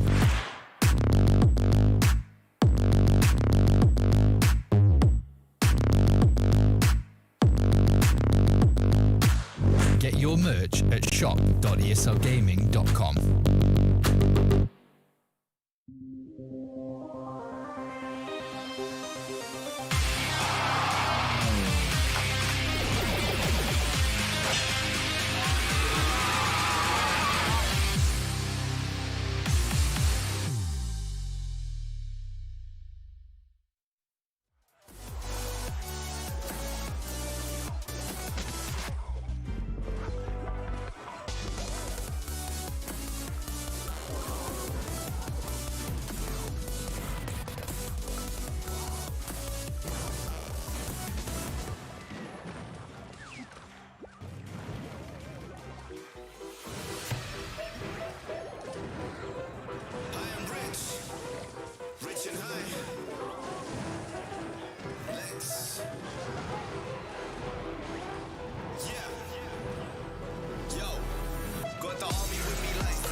Yeah. Ay, push start, ay. Ball so hard, ay. Raise the bar, ay. Turn into a star, ay. Play my part, yeah. I ain't too far. I do it big. I keep it large, okay. Live it up. Cause it's fake, better give it up. Young, but I feel like I've seen enough. Numbers going up, better keep it up. Ain't slowing down, better live it up. About too hard, ayy. What? About too hard, ayy. What? About too hard, ayy. About too hard, yeah. I'm killing your favorite rapper with minimum effort. Yeah, your corpse getting severed. The industry dry as a desert. The whatever it is that you think that you're doing, I'm doing it better. Straight double use, that's my letter.